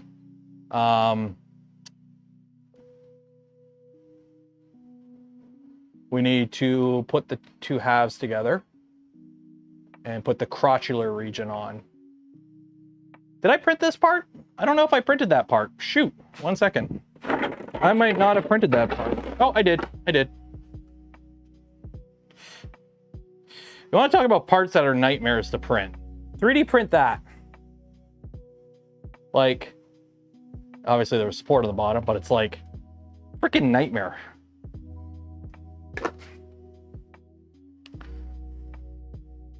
Okay, so we're gonna let that set for a bit. Let that set for a bit. Hello from Germany. Guten Abend. I was at the park the other day. The little guy, some nice little old lady came up to me, and old lady didn't speak a damn word of English, but she was with her daughter. She's like, "Do you know anyone who speaks German? My grandma's visiting. She wants to speak German with somebody." And I'm like, "Guten Abend." No spreche die Deutsch. And that was about it. That's all I got. But as soon as they said Guten Abend, she's like, and then I'm like, no, that's it. That's it. And she's like, oh.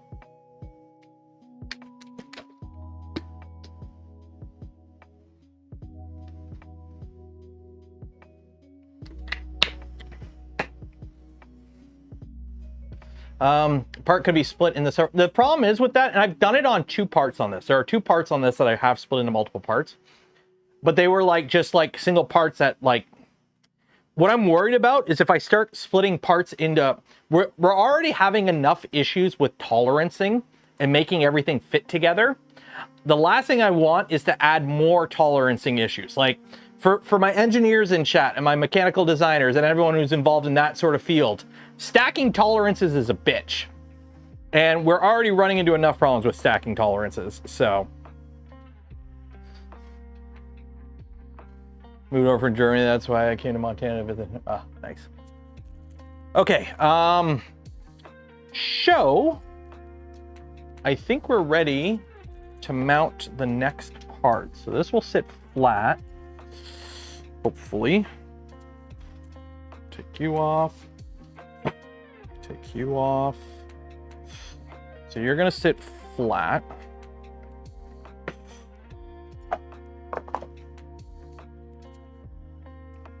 Okay. Not the most secure, but it's secure enough. You are done. Oh my God. Wait.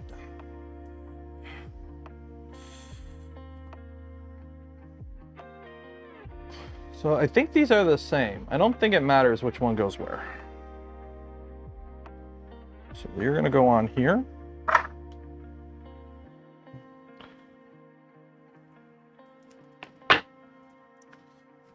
Okay. So, and then you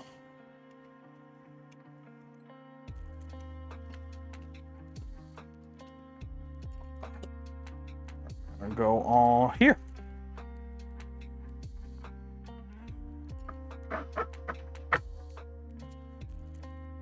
And then I gotta clamp it together and put more weight. Okay.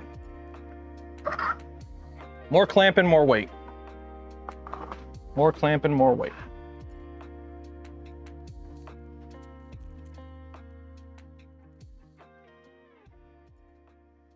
I'm so paranoid I put this together backwards, but I don't think I did.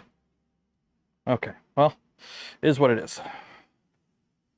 So, now more glue.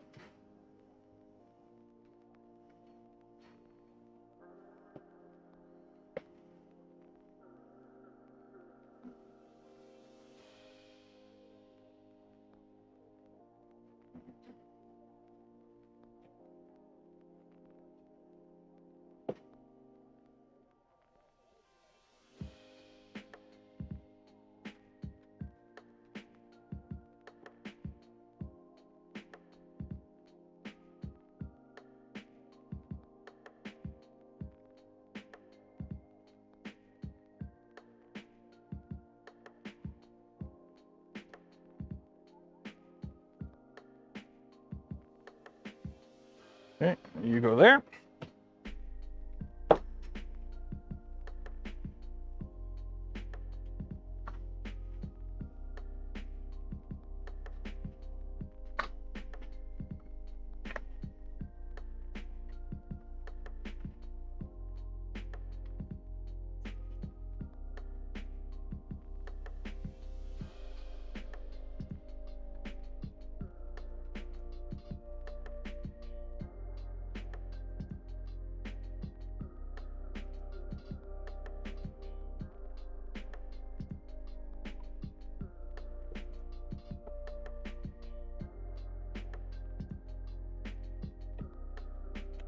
Oh, come on. Nope. Shoot. Nope. There we go.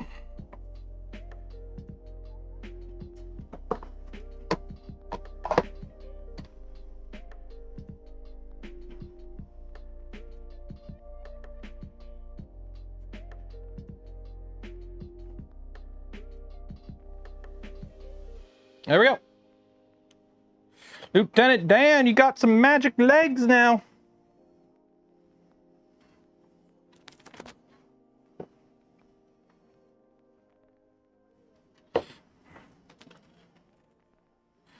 Okay, actually, let's have a little fun here and clamp this up just a little bit more.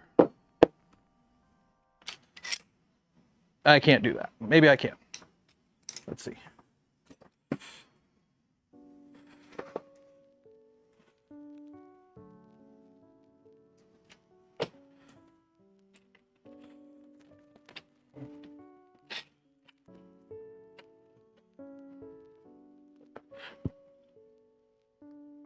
There we go. Is this the most?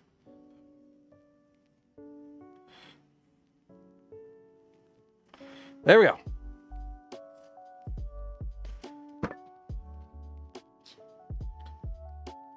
I'm piloting my Gundam.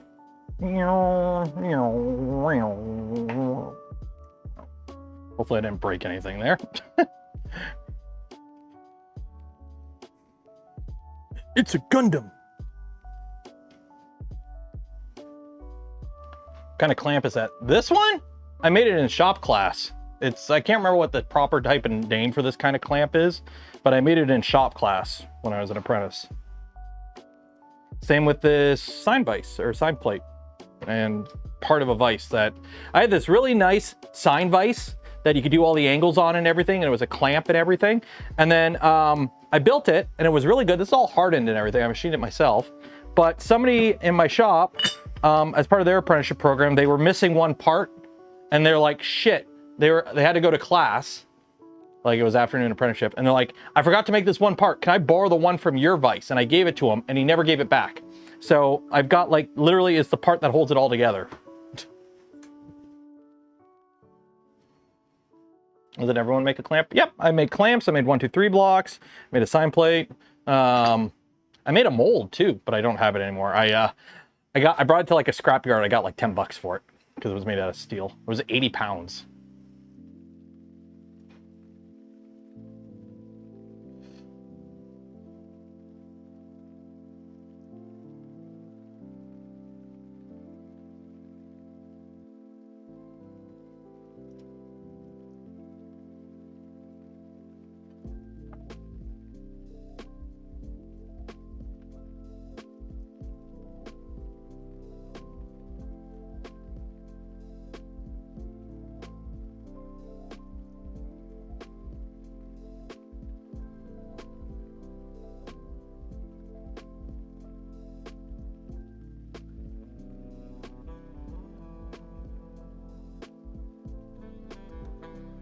What is it? It's the hip. It's the hips.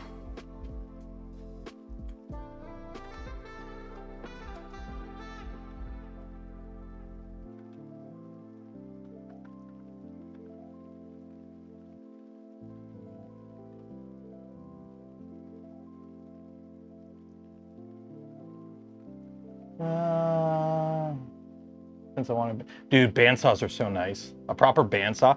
It is like one of those things. Like I check out Facebook Marketplace every now and then, and I see like Bridgeports come up every now and then, Lay's come up every now and then. It's like, oh, I wish I had the budget and the room to have some of that stuff. I'm like, I would have so much fun. It's like this weekend's video is the dumbest video I've ever done. And I've done a lot of dumb stuff on this channel. But it's like I went down the YouTube rabbit hole of, don't you love it when you watch one video and then YouTube's like, oh, you watched one video on a topic. Guess what? Guess what we're going to recommend to you? Nothing but that. Yeah, I did that one night when it came to, I watched like that one Alex Steele video where he did a 3D printed form so that he could forge metal powders to make a cool pattern of a dog. And it looked really cool. And now I've been watching nothing but forging videos and like making blacksmithing stuff. I think I've watched like half the videos on Alex's channel. And it's like, I want to make knives. The problem is, I don't have a forge. I have a hammer, but all I have are 3D printers. And I've got this really cool metal or plastic that sounds vaguely metallic. So, how hard could it be?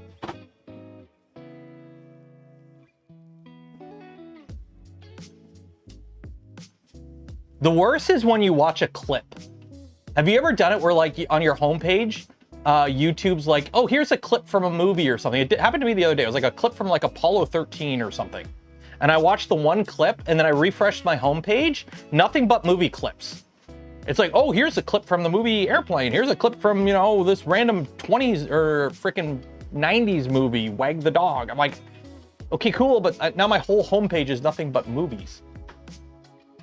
It gets really annoying really quick.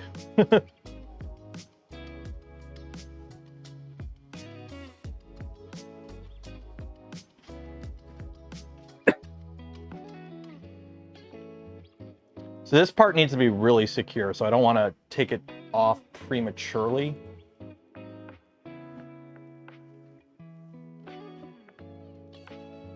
But the next part looks like the W22. Did I print W22? Where's W?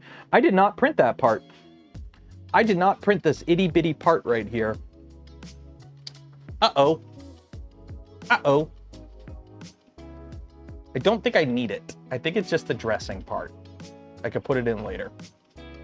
I mean, you don't see it anyways.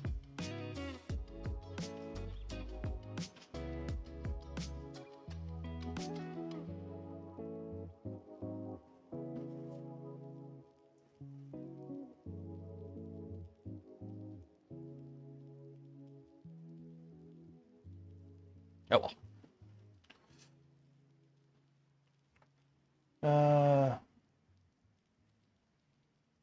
Lost PLA soon. It does, but why bother casting when you could just print? Swing, sparkle, sparkle. C5 is copies. Part of it. Part of it. Okay, I think this should be glooped enough, I think. What we'll do is we will loosen this one, because this one was just kind of like that. Okay, so now let's try and spin this.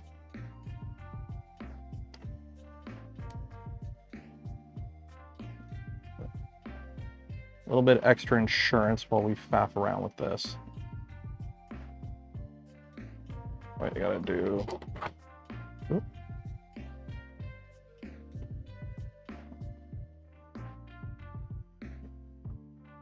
Okay, so now tilt it up.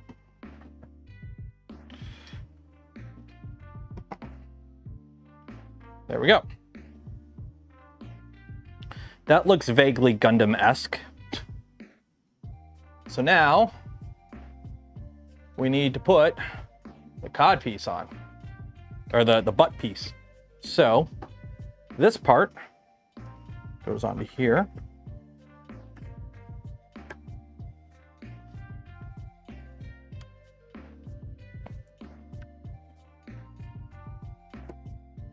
And that all locks in. Okay, so we got to put gloop on a bunch of this, because this will also hold it together, because this will pinch this. There's a splay bit here. It's like this, but two. So that'll hold that on. So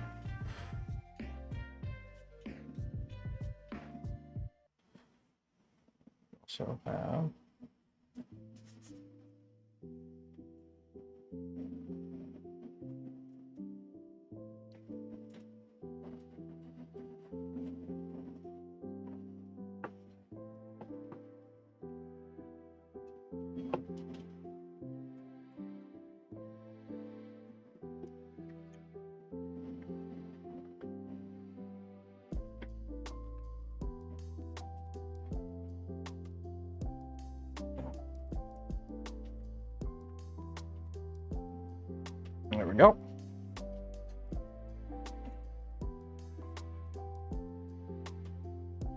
So that's that. And now we need W 18, 19, and 20. So there's 1, 2. This part goes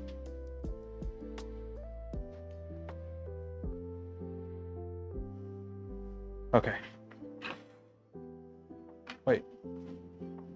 Oh, 18. Hold on. What is 18? 18, 18. 18? No. 18.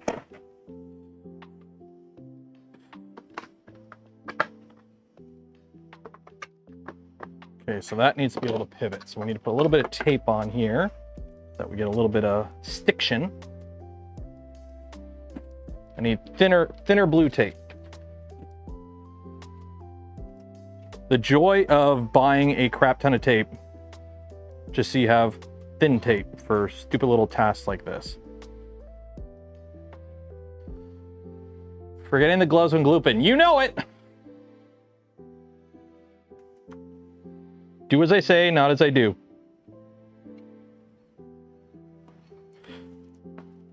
I know Andrew's gonna give me shit next time he sees me. I give you my gloop to promote my product, and you go ahead and not read the manual. I'm like, I know.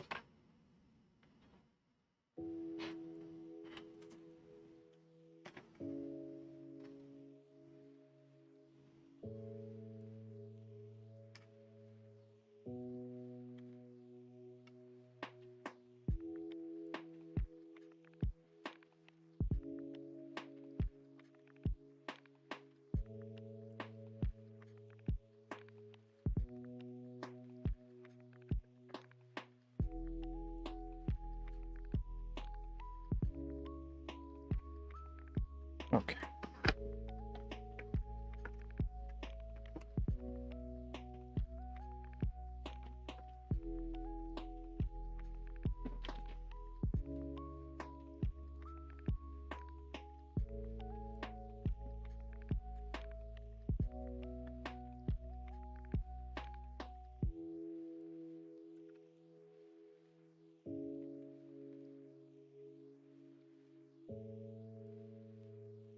Little wedge parts. I think the way this is designed, if you were to print this at a PLA at 100% scale, it probably would fit together a lot better. Also, I think these files are a couple of years old, and I think he printed everything originally on like an ender, so the tolerances probably weren't as good. So that's actually a thing I want to argue about. Modern printers are too good, especially for stuff designed in like PLA, where it's like Stuff that used to be like tolerance fit before and just kind of like, yeah, it worked. Now everything's tighter because everything's better. Like, does that make sense? Does it sound like I'm probably talking on my ass, but does that make sense to some people about the whole, like, printers are better now. So things that used to be all sloppy or tight or loose or whatever before, like, the tolerancing isn't what it used to be. Something designed to print well on a printer 10 years ago, printed today, is going to print different. What out-of-the-box printer? Depends on your budget. If you want like the cheapest generic Ichigo BRRRR and I don't want to deal with anything ever, something like a Bamboo. If you want a bit more control out of your printer, go with something like a Prusa. If you're okay tinkering and you want a little bit more bang for your buck, but you're willing to potentially deal with some downsides, go like, and by downsides I just mean you may have to do a little bit of tinkering, something like a Centauri Carbon or something.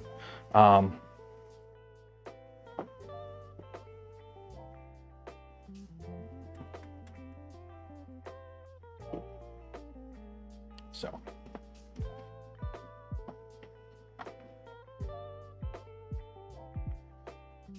none of that is touching. Oh well.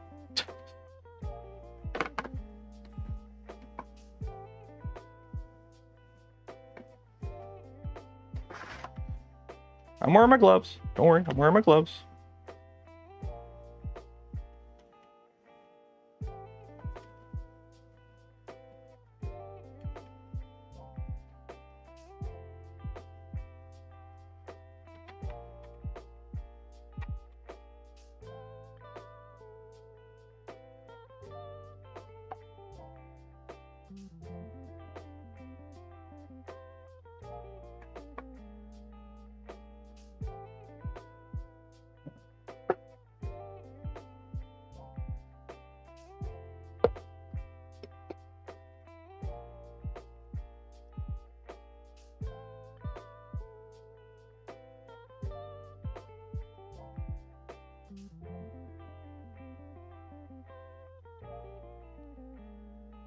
I put my other clamps. Oh, it's holding that. Okay, so in that case, just hold that.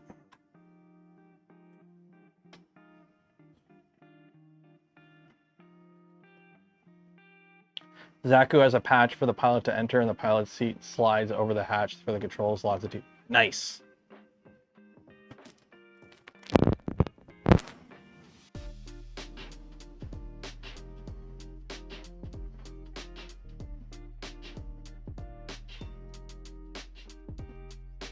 I wish I had more clamps. I really wish I had more clamps.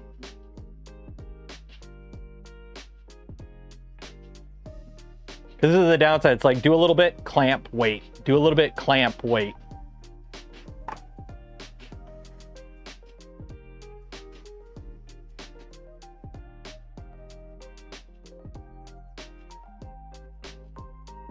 Like, I could probably stack up some...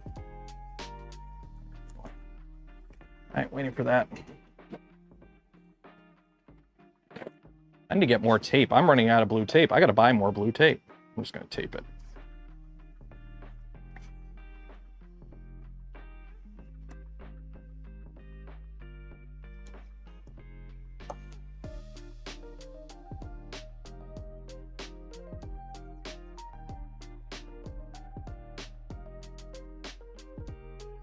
There we go. Okay, so that is the back of it. And now we got to put together the front. So the front we could put together by itself. So let's make a little room here.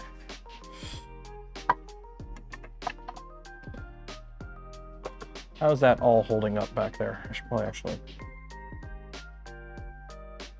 Yeah, that looks good.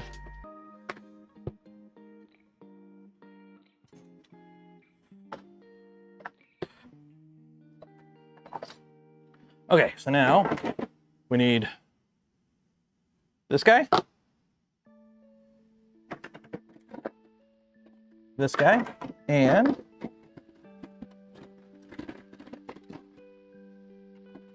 Where's the big one? Oh, I got it in my hand. I'm holding this piece in my hand where I'm looking through the bin looking for this piece. Okay. So this goes like that. This piece goes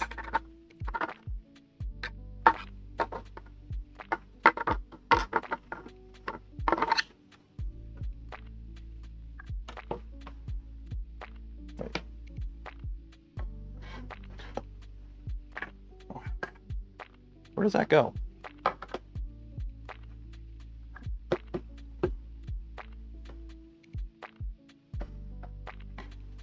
Oh, and there's one more W25.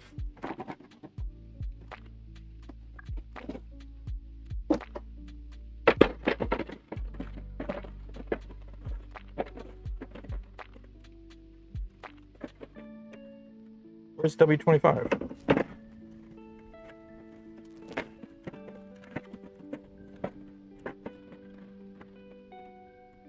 W25.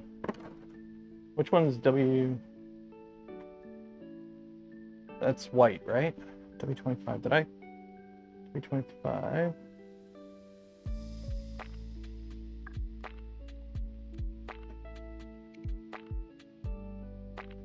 Oh, it's a gray piece. Okay, that makes sense. It's a gray piece. Looking for a white piece, and I'm like, where is it?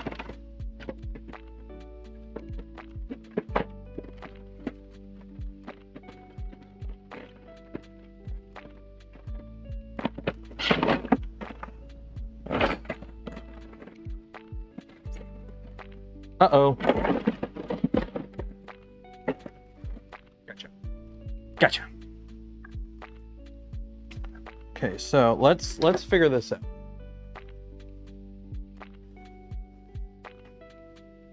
So that goes like that. This goes like that. This goes in here.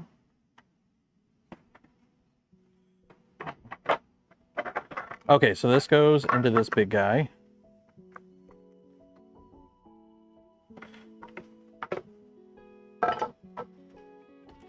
So you go there.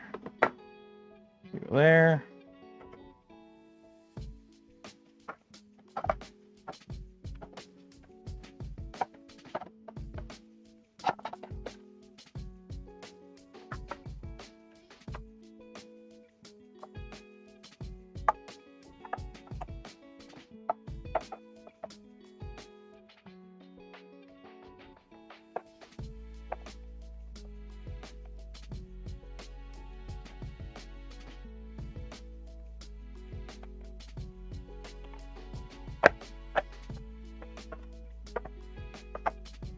Goes like that. Okay, so you gotta, oh. That goes like that. Okay. So you go on there. You go there. Okay, so we're gonna have to do a little glooping here.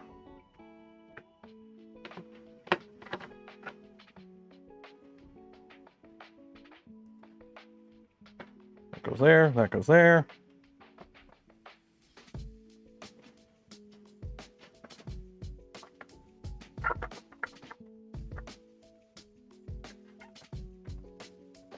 There we go.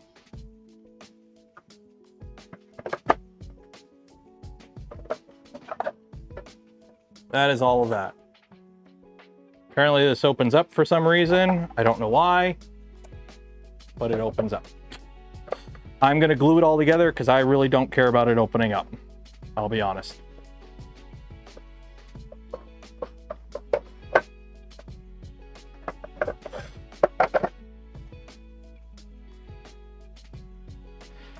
So, gloves.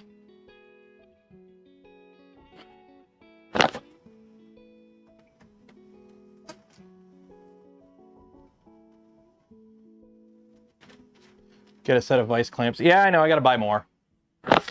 I'll hit up the Princess Auto or something, grab some.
Yep.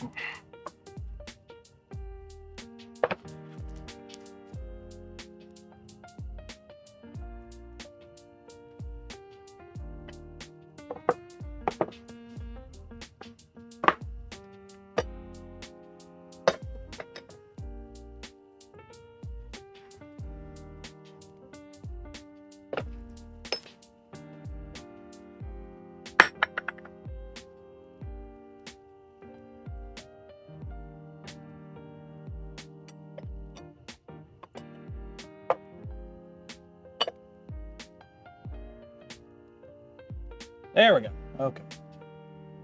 Let that all dry for a bit. Okay, we're gonna let stuff dry for a bit.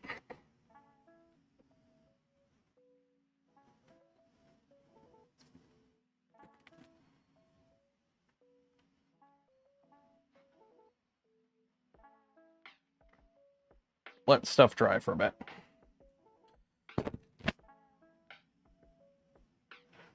I don't know if I put gloop in there.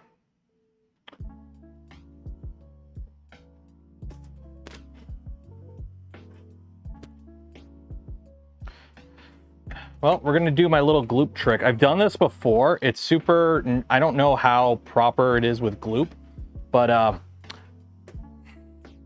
if you have a joint that you want to gloop and it's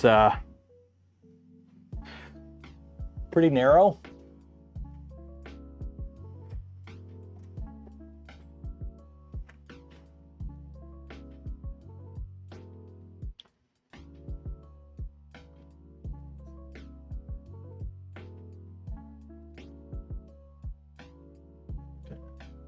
there.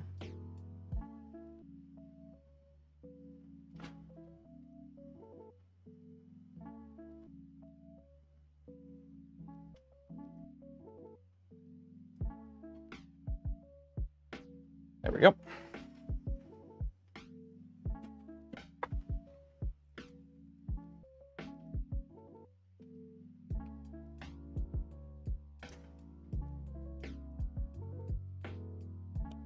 Mainlining. Yeah, just mainlining gloop. I need 50 cc's of gloop stat. Comes in really handy when you have like two parts where it's like just stay together.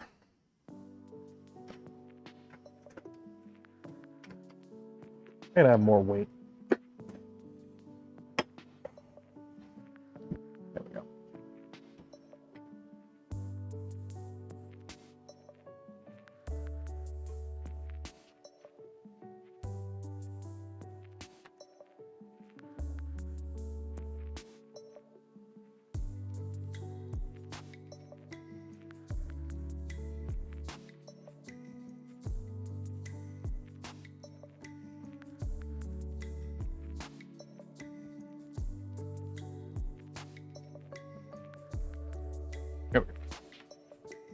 And somehow the gloop hasn't destroyed this syringe. I've been using it for a bit. It hasn't blown it up yet, so at least we got that going for us, which is nice.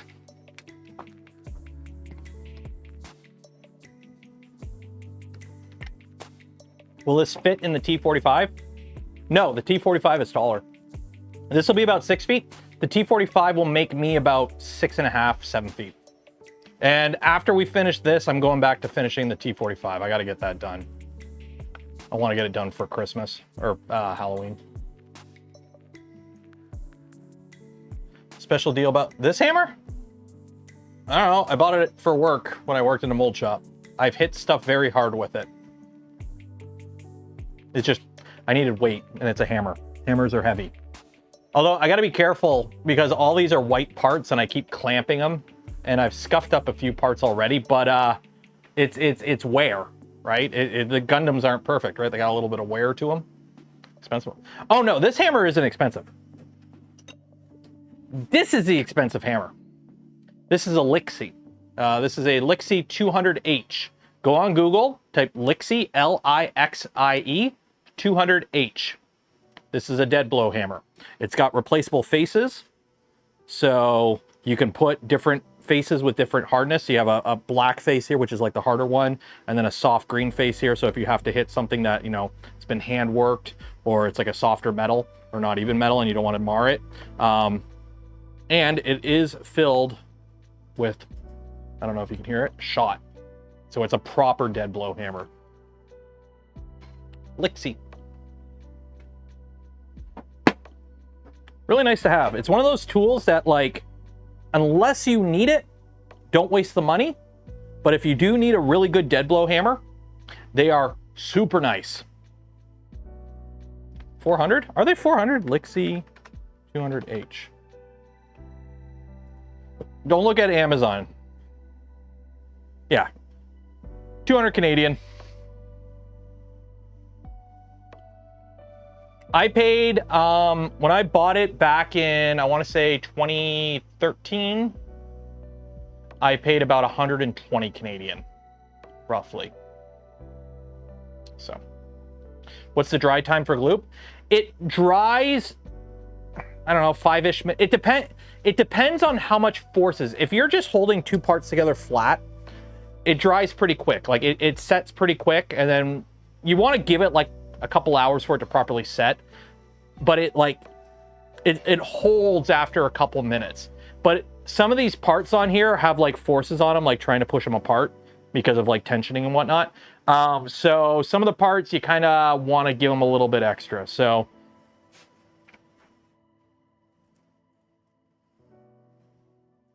we're just kind of letting it go, because I think this is the last part here anyways. Yeah, the last part is we put this on, and then I got to figure out how to put these flipping things together again.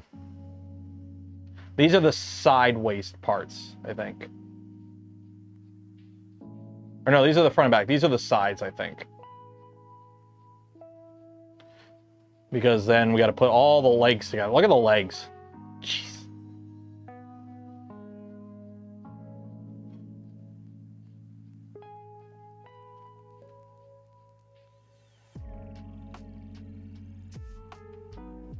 Like, geez, look how big that is.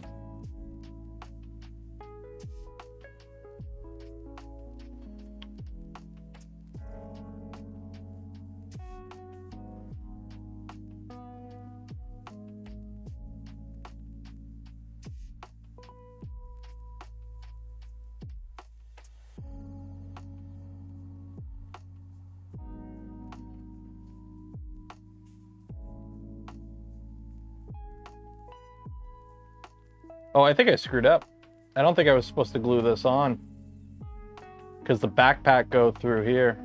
Or wait, no, does that? Oh wait, that slots into that. Yeah, that slots into that. This part slots into there, which holds it up. Yeah, so I'm good. I'm good. Yeah.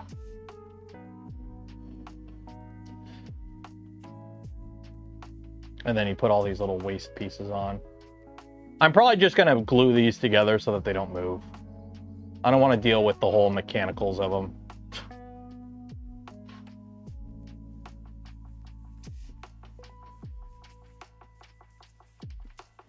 Like, this is a lot. Oh, jeez. It's a lot.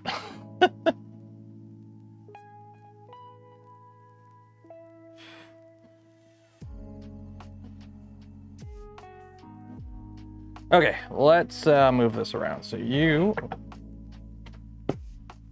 are pretty good now. You're pretty good. Yeah, you're pretty good. Okay.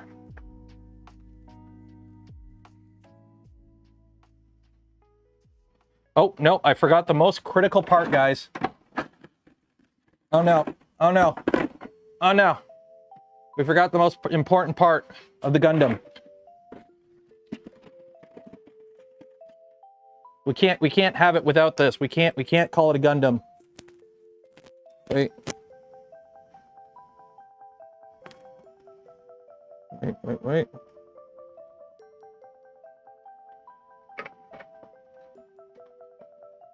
Oh, there's support. Is that support?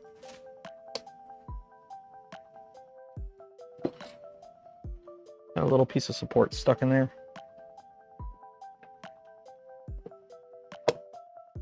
Yes, it is. Also, I gotta clamp this.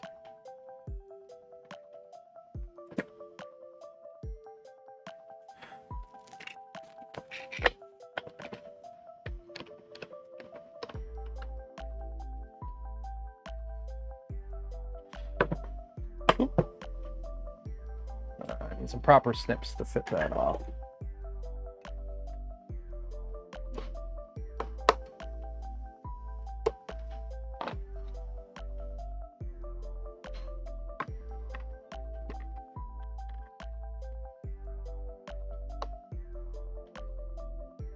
Wow, that doesn't want to fit on. Why don't you want to fit on?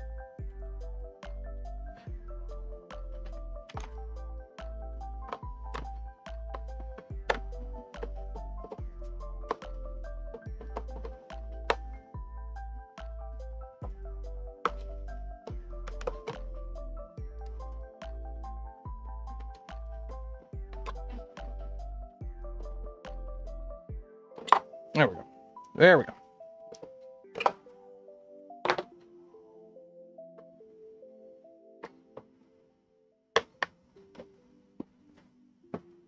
Haha.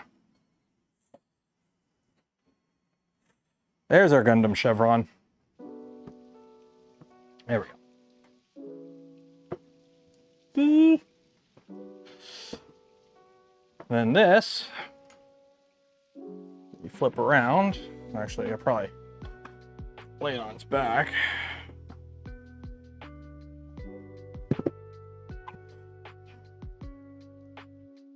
They clamp off. Because this now has to go on that. And then you go in there. Yeah. Okay. This is a lot. This is a lot.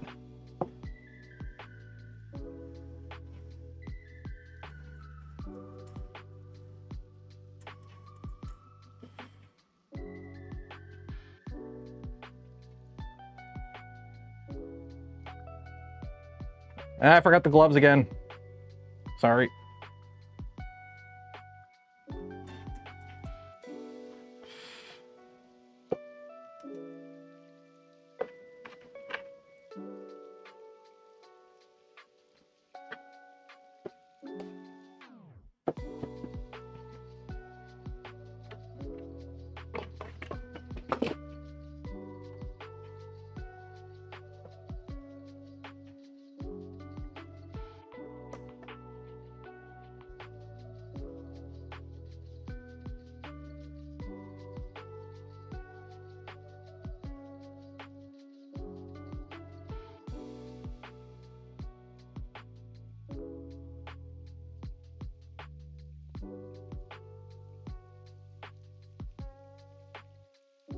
One little spot is a not staying together.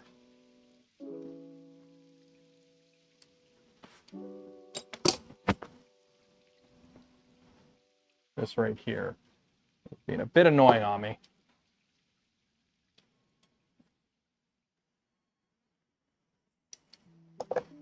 Dang it.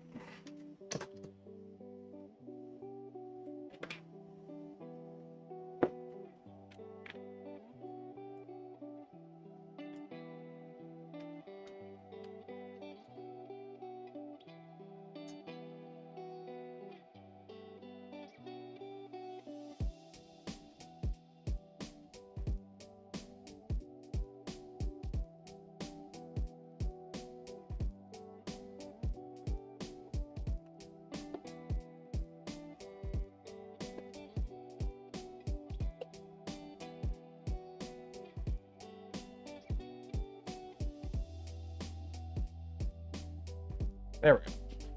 Stay. Okay. I think that's about it for building today.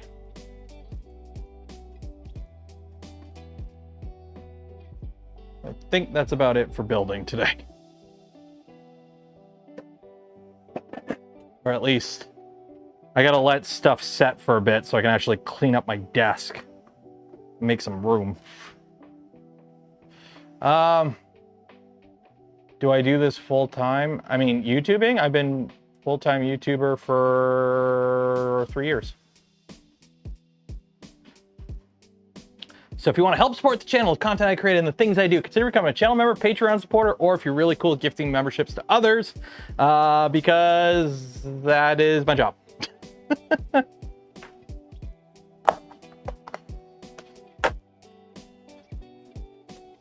And then don't forget, we are going to be doing the giveaway in the next little bit here. So if you haven't entered for your chance to win some Polymaker filament, link in the video description. So go do that now. Oh, I'm looking at it, I'm like, this part didn't, what is with the part crack? And I'm like, oh, that's just support that I didn't peel off. That's now stuck on here.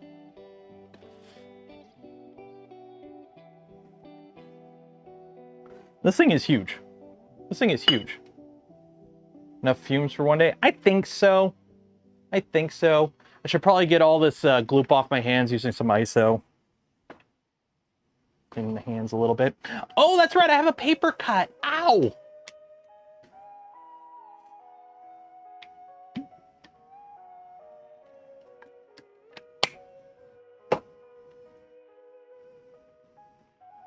Paper cuts.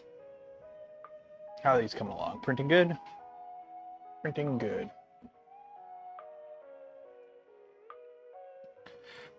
I could go get the torso. I could go get the torso just to see how it sits on this. One second. I gotta fix one more little piece here.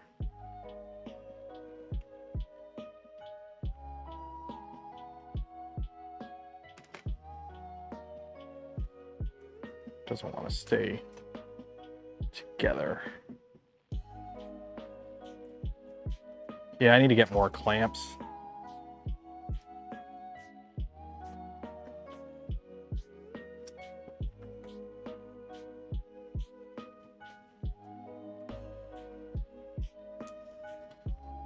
Yeah, I definitely got to get more clamps.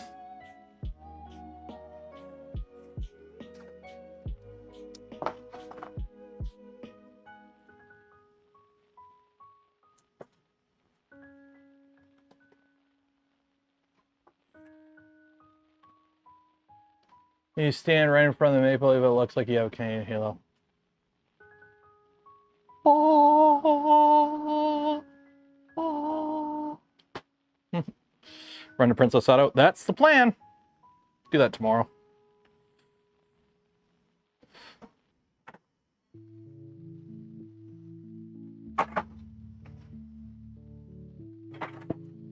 Jeez. Some of these parts for the knees, like, put in perspective. Here, let me, just to give you an idea how big this is going to be. Where is one of the shin guards?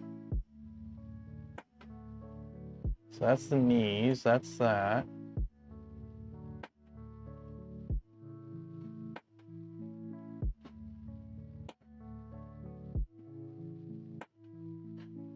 Okay, so what is that? What is this? What is this printing?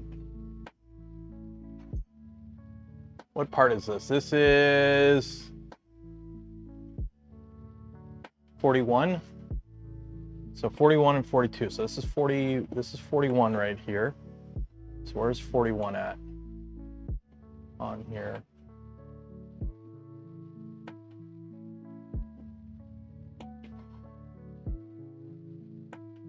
Where is 41? Okay, so this is the shin guard, okay? So see right here, this is 41, this is the shin guard, okay, just above the boot. Here's the shin guard. Totally blown out on this camera. Try this camera. This is the shin guard, right? That is this part right here. So just to give you perspective of how big the legs are on this.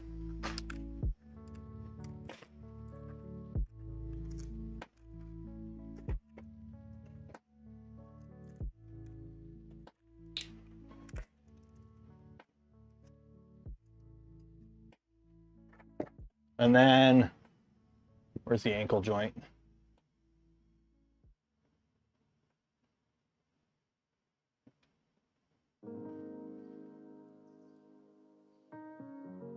Yeah. And then this little piece right here that just goes over the ankle is this. This is your ankle guard. This is this piece right here. It goes.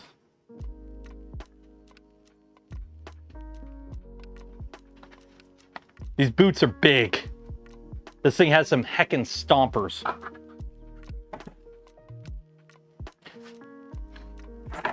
I mean, this is the knee joint. This right here is this knee joint right here. So this little knee joint right here is this guy. Can you tell I ran out of CF Pet G?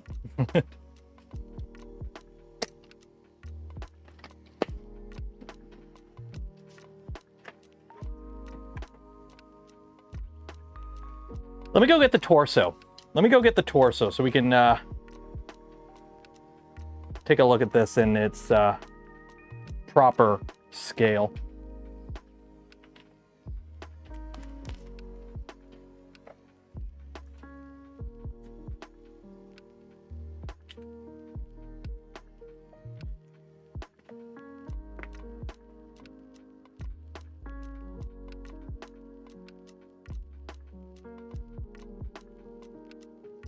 Let me go get the torso. So, let's see here. Let's flip you up.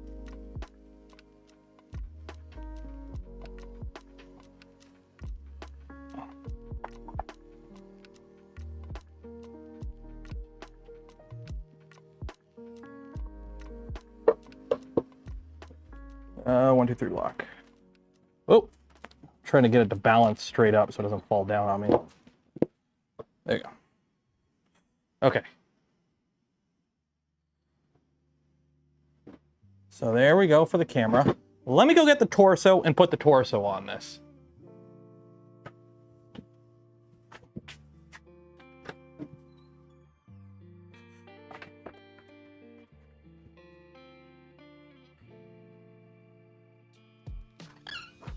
Also, I wanted to make sure this print was printing good. Good, still good. Okay, torso. Forgot how heavy this thing was.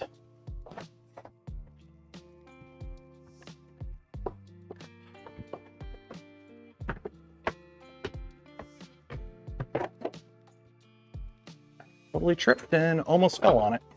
Would have been bad.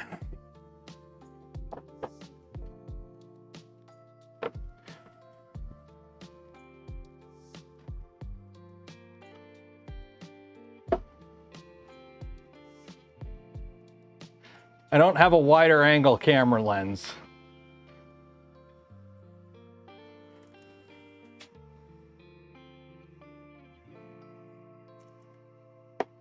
There we go. It's a ball joint.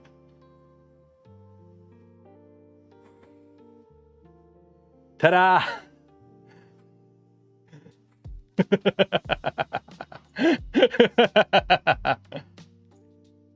The problem is the torso's stuck in here now. So I gotta wait for this to dry so I can take it apart. How stable is it? That's pretty stable. Shouldn't go anywhere. Yeah!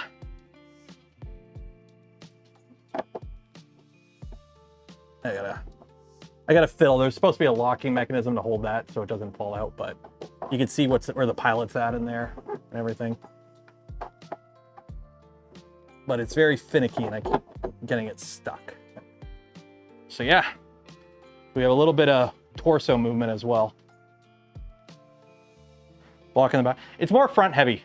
It's front. If it's gonna fall forward.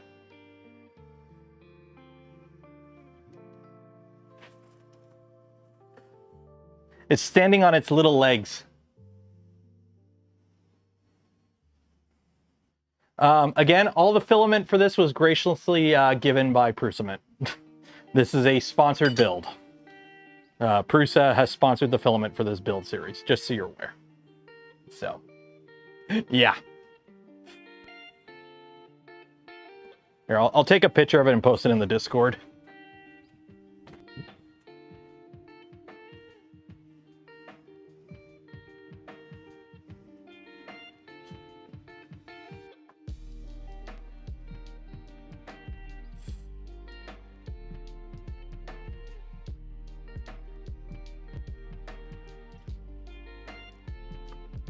Yeah.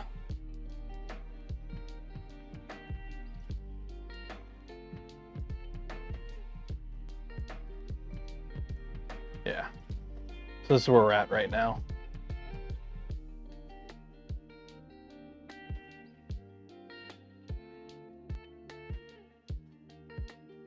Dude, I'm building a 6-foot tall Gundam. Of course I'm having fun. It's a 6-foot tall Gundam. How do you not have fun? And yes, I have the arms done already, but I'm not bringing the arms down up. It's already kind of janky enough. I got to figure out how to get it apart. Because unfortunately, the ball joint is popped in. So I got to figure out how to take it apart.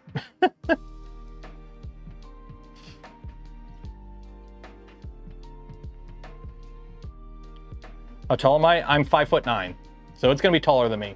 It's, as far as I'm aware, the 1-to-1, the files I'm printing are for a 1/20th scale Gundam, and I'm printing it at 200%, so it's a 1/10th scale.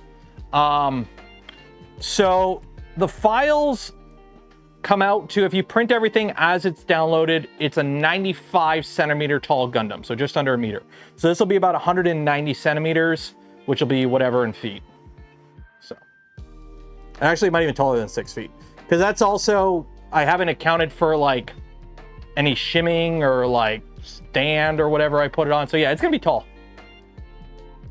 It can't fall off. It's on a hinge. Like it's legit on a hinge.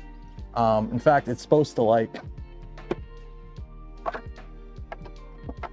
yeah, it's supposed to hook on so you can like put it in a position, but I gotta, the mechanism, I'm gonna end up just gluing it.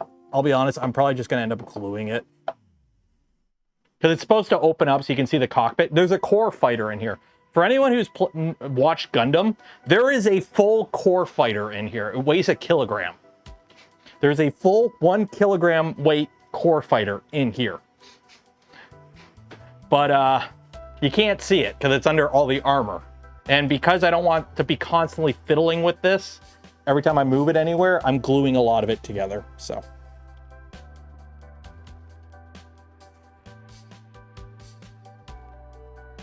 Yeah, this is gonna be tall.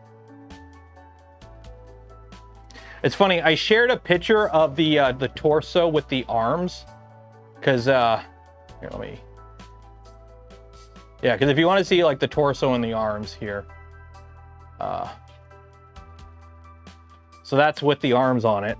So I shared one of these pictures that I took of this. I shared it on the 3D printing subreddit, and I shared it on the Gun Plus subreddit. The Gun Plus subreddit freaking loved it. It got like 2,000 upvotes and everything. The 3D printing subreddit, the top post of the day was like, hey, my Ender or my Bamboo printed a generic print. So, yeah.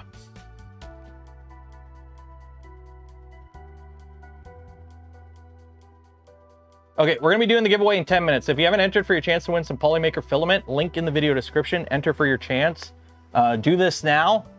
I gotta figure out how to take this apart now, because this is gonna be fun. This is gonna be really annoying. I might just leave it for a bit, let it dry, and then try it, because I gotta lay it on its back, I think. Because it's a ball joint, it's gotta pop. Because at least it gives you pretty good posability. Like, you can move this. Surprising amount.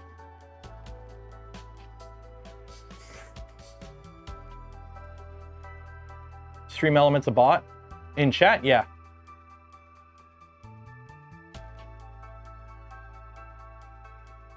Have a source for dry ice? I mean, I could go get dry ice.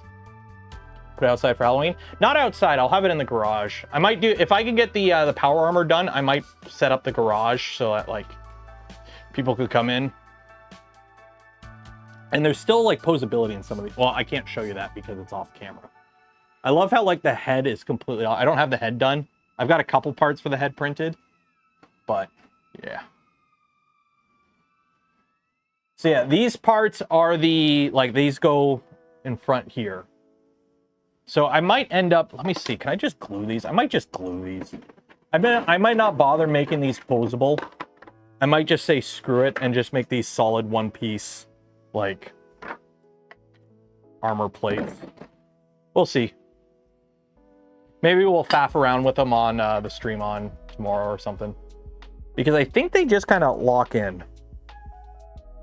Because for those that were here at the beginning of the stream, you saw me messing around with, where is it? These pieces here, which have a lot of mobility to them for something that's literally not going to move. So I might just glue these together as one solid piece and just, that's that. How much filament to make? Yes. I legit have no idea. Prusa sent me a crap ton of filament, and so far, I've gone through this many spools. 1, 2, 3, 4, 5, 6, 7, 8, 9, 10, 11, 12, 13, 14, 15, 16, 17, and this is a 2 kilogram, so 18, 19. So we're at 19 kilograms of filament so far. Just so you're aware, I've printed more than I've put together. The torso and the arms is over 20 pounds. The waist is over 10 pounds. This thing is gonna weigh like a good 40 to 60 pounds easily. And this is all printed with 2 walls, 4 top, 4 bottom, and like 10 or 15% infill. There's some parts in the foot I'm printing at 3 walls, but it's still like 15% infill. So everything's printed pretty low density. It's just, there's a lot to this. So, I just love the fact it's sitting on its little spindly legs. And the clamp is holding it. Probably should take that off at some point.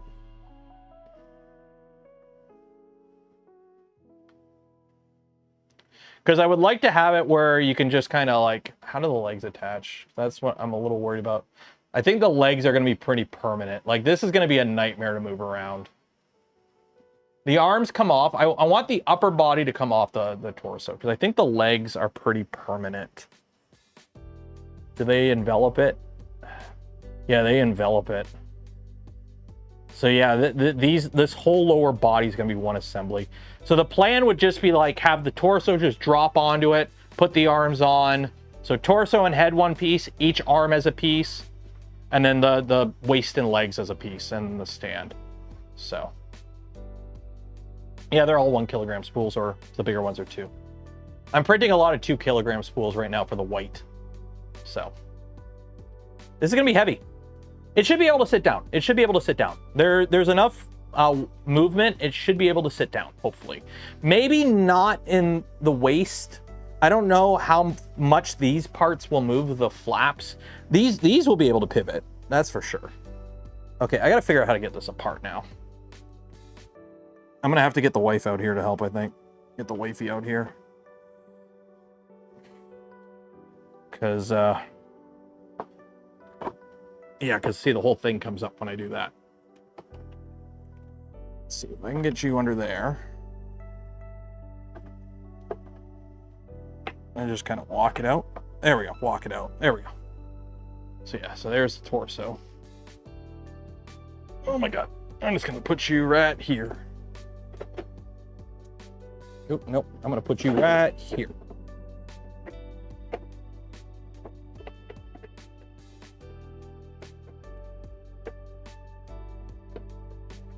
Gotta figure out why this doesn't want to lock in.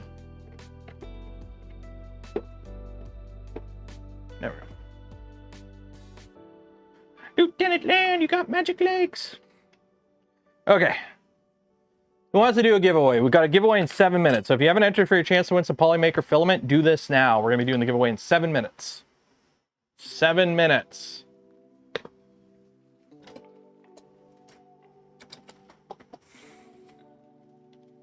Earn to power that car. Dude, it's a Subaru. Subaru got it.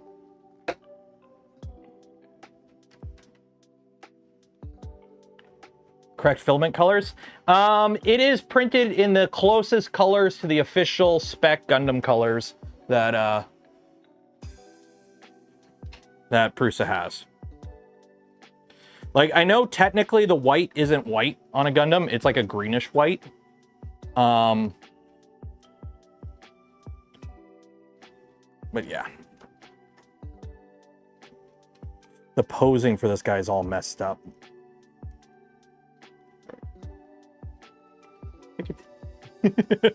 Just a little size comparison. I love it. I love it. I love how stupid this whole thing is. I'm loving it. Ah, some of that didn't clamp. When I clamped the bottom, the top opened up. Dang it.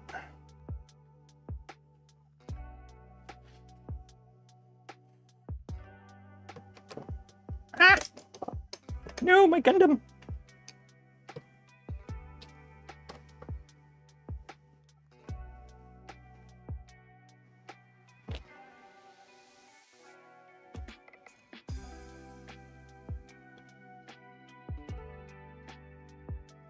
He's lost his arm.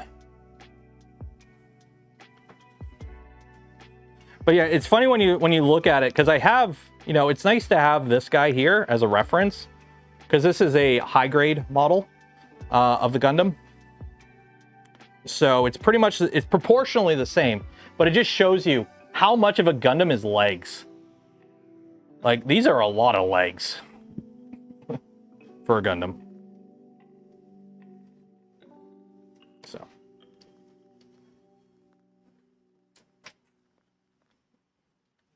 I don't know if we'll get the shortened shield, I don't know if we'll get the sword and shield done in time. But it should be function, like the Gundam itself should be ready to go. It'll have the beam sabers, they'll be in the backpack. Like, I just might have it standing just in its like standard pose. What did you get? Ooh, what is that? The chest? Oh yeah, your build, yeah, the Zaku. Too bad it's not red. It needs to be red.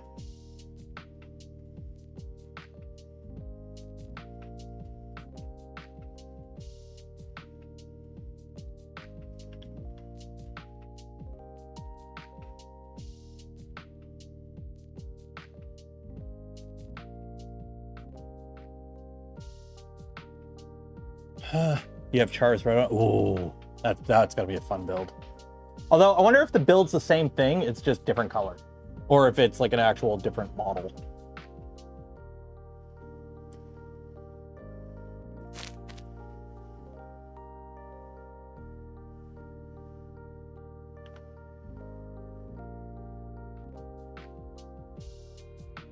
Okay, I think we're about at the draw. Okay, we got 3 minutes to the giveaway.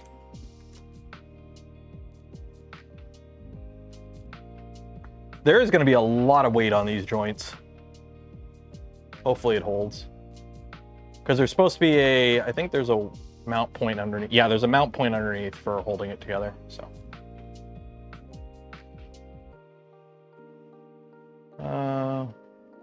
Wayne Wimpton, what?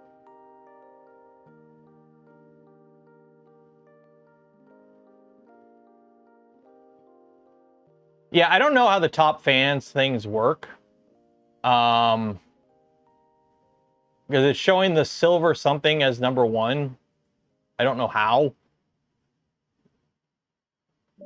I don't like. Top fan stands out community, get 3 special badges in live chat. It resets every stream.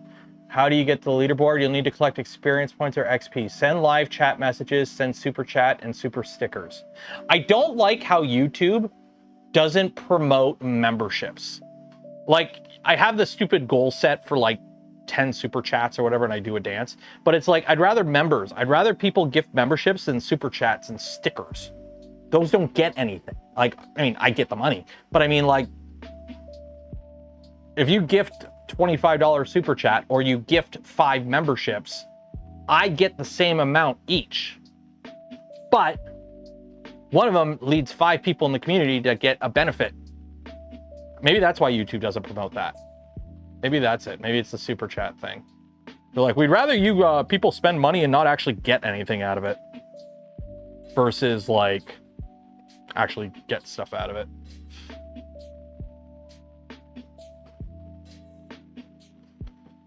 Bearded Printer gifted a community membership. Cheers and appreciate it. Get number 3. Stream Elements. That's my bot.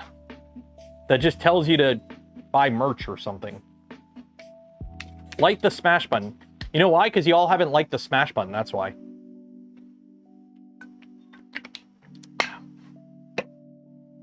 That's why.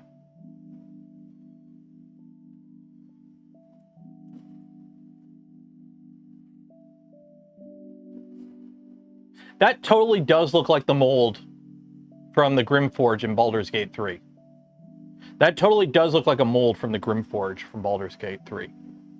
BG3 Grimforge mold.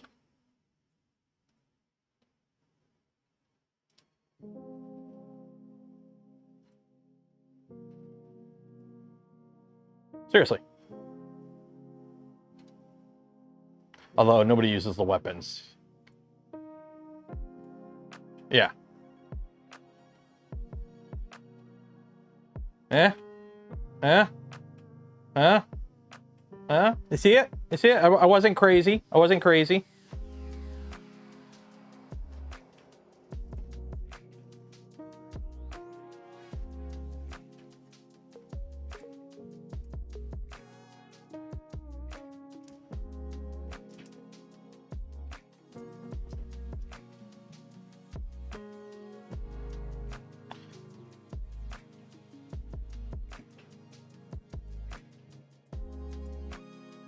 Okay, we're gonna do the giveaway now. Let's do the giveaway. Also, somebody won the giveaway on Tuesday, and for some reason it's not working. I'm gonna try and fix it. Let's see, link to sheet.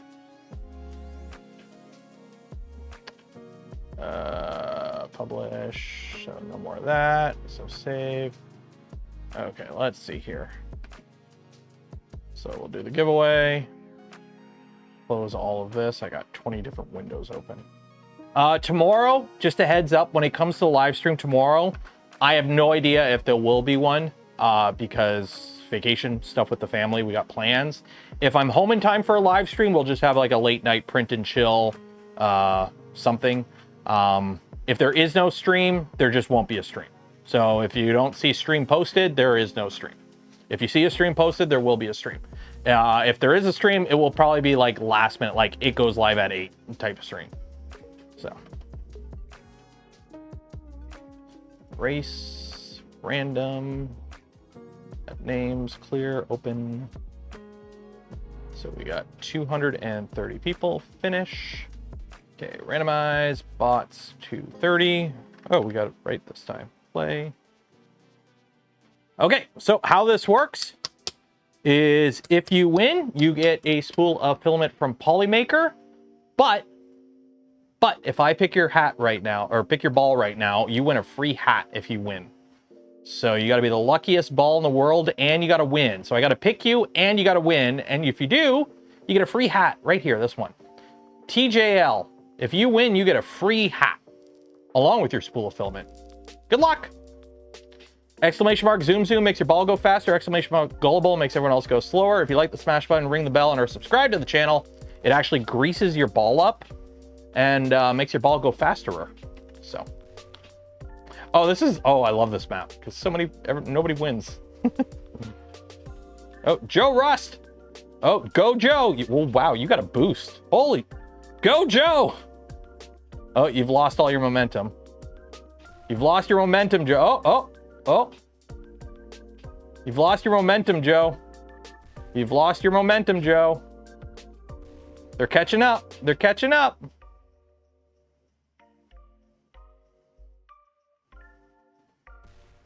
Oh.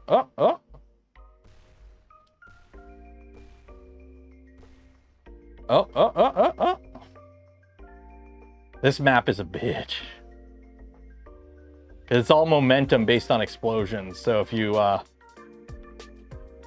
Bearded Printer. See, he gifted a membership and he's in the lead now. I'm not saying he's in the lead because he gifted a membership, but he's in the lead right now. He's going the wrong way. But he was in the lead. Yeah, he's still in the lead. Oh, the angle was not good there for you. Oh.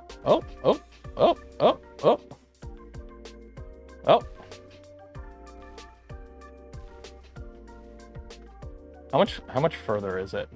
Oh, it's right there. Oh, Kenneth. Kenneth. You might have it. Oh, nope. Never mind, Kenneth.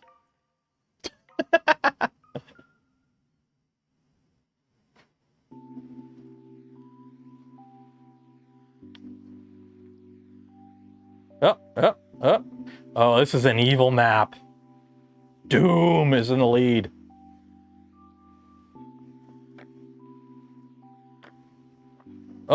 Oh, no, Jimmy Pop.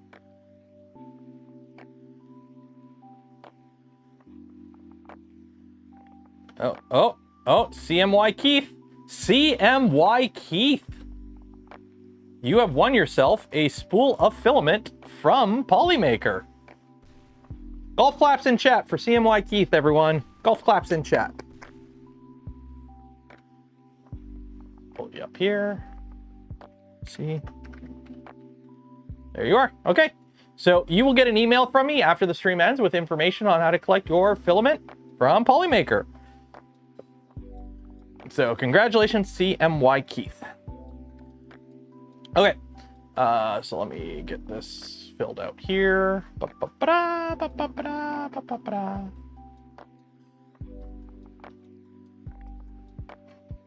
So we are going to call it there. I need to make some dinner for the family now.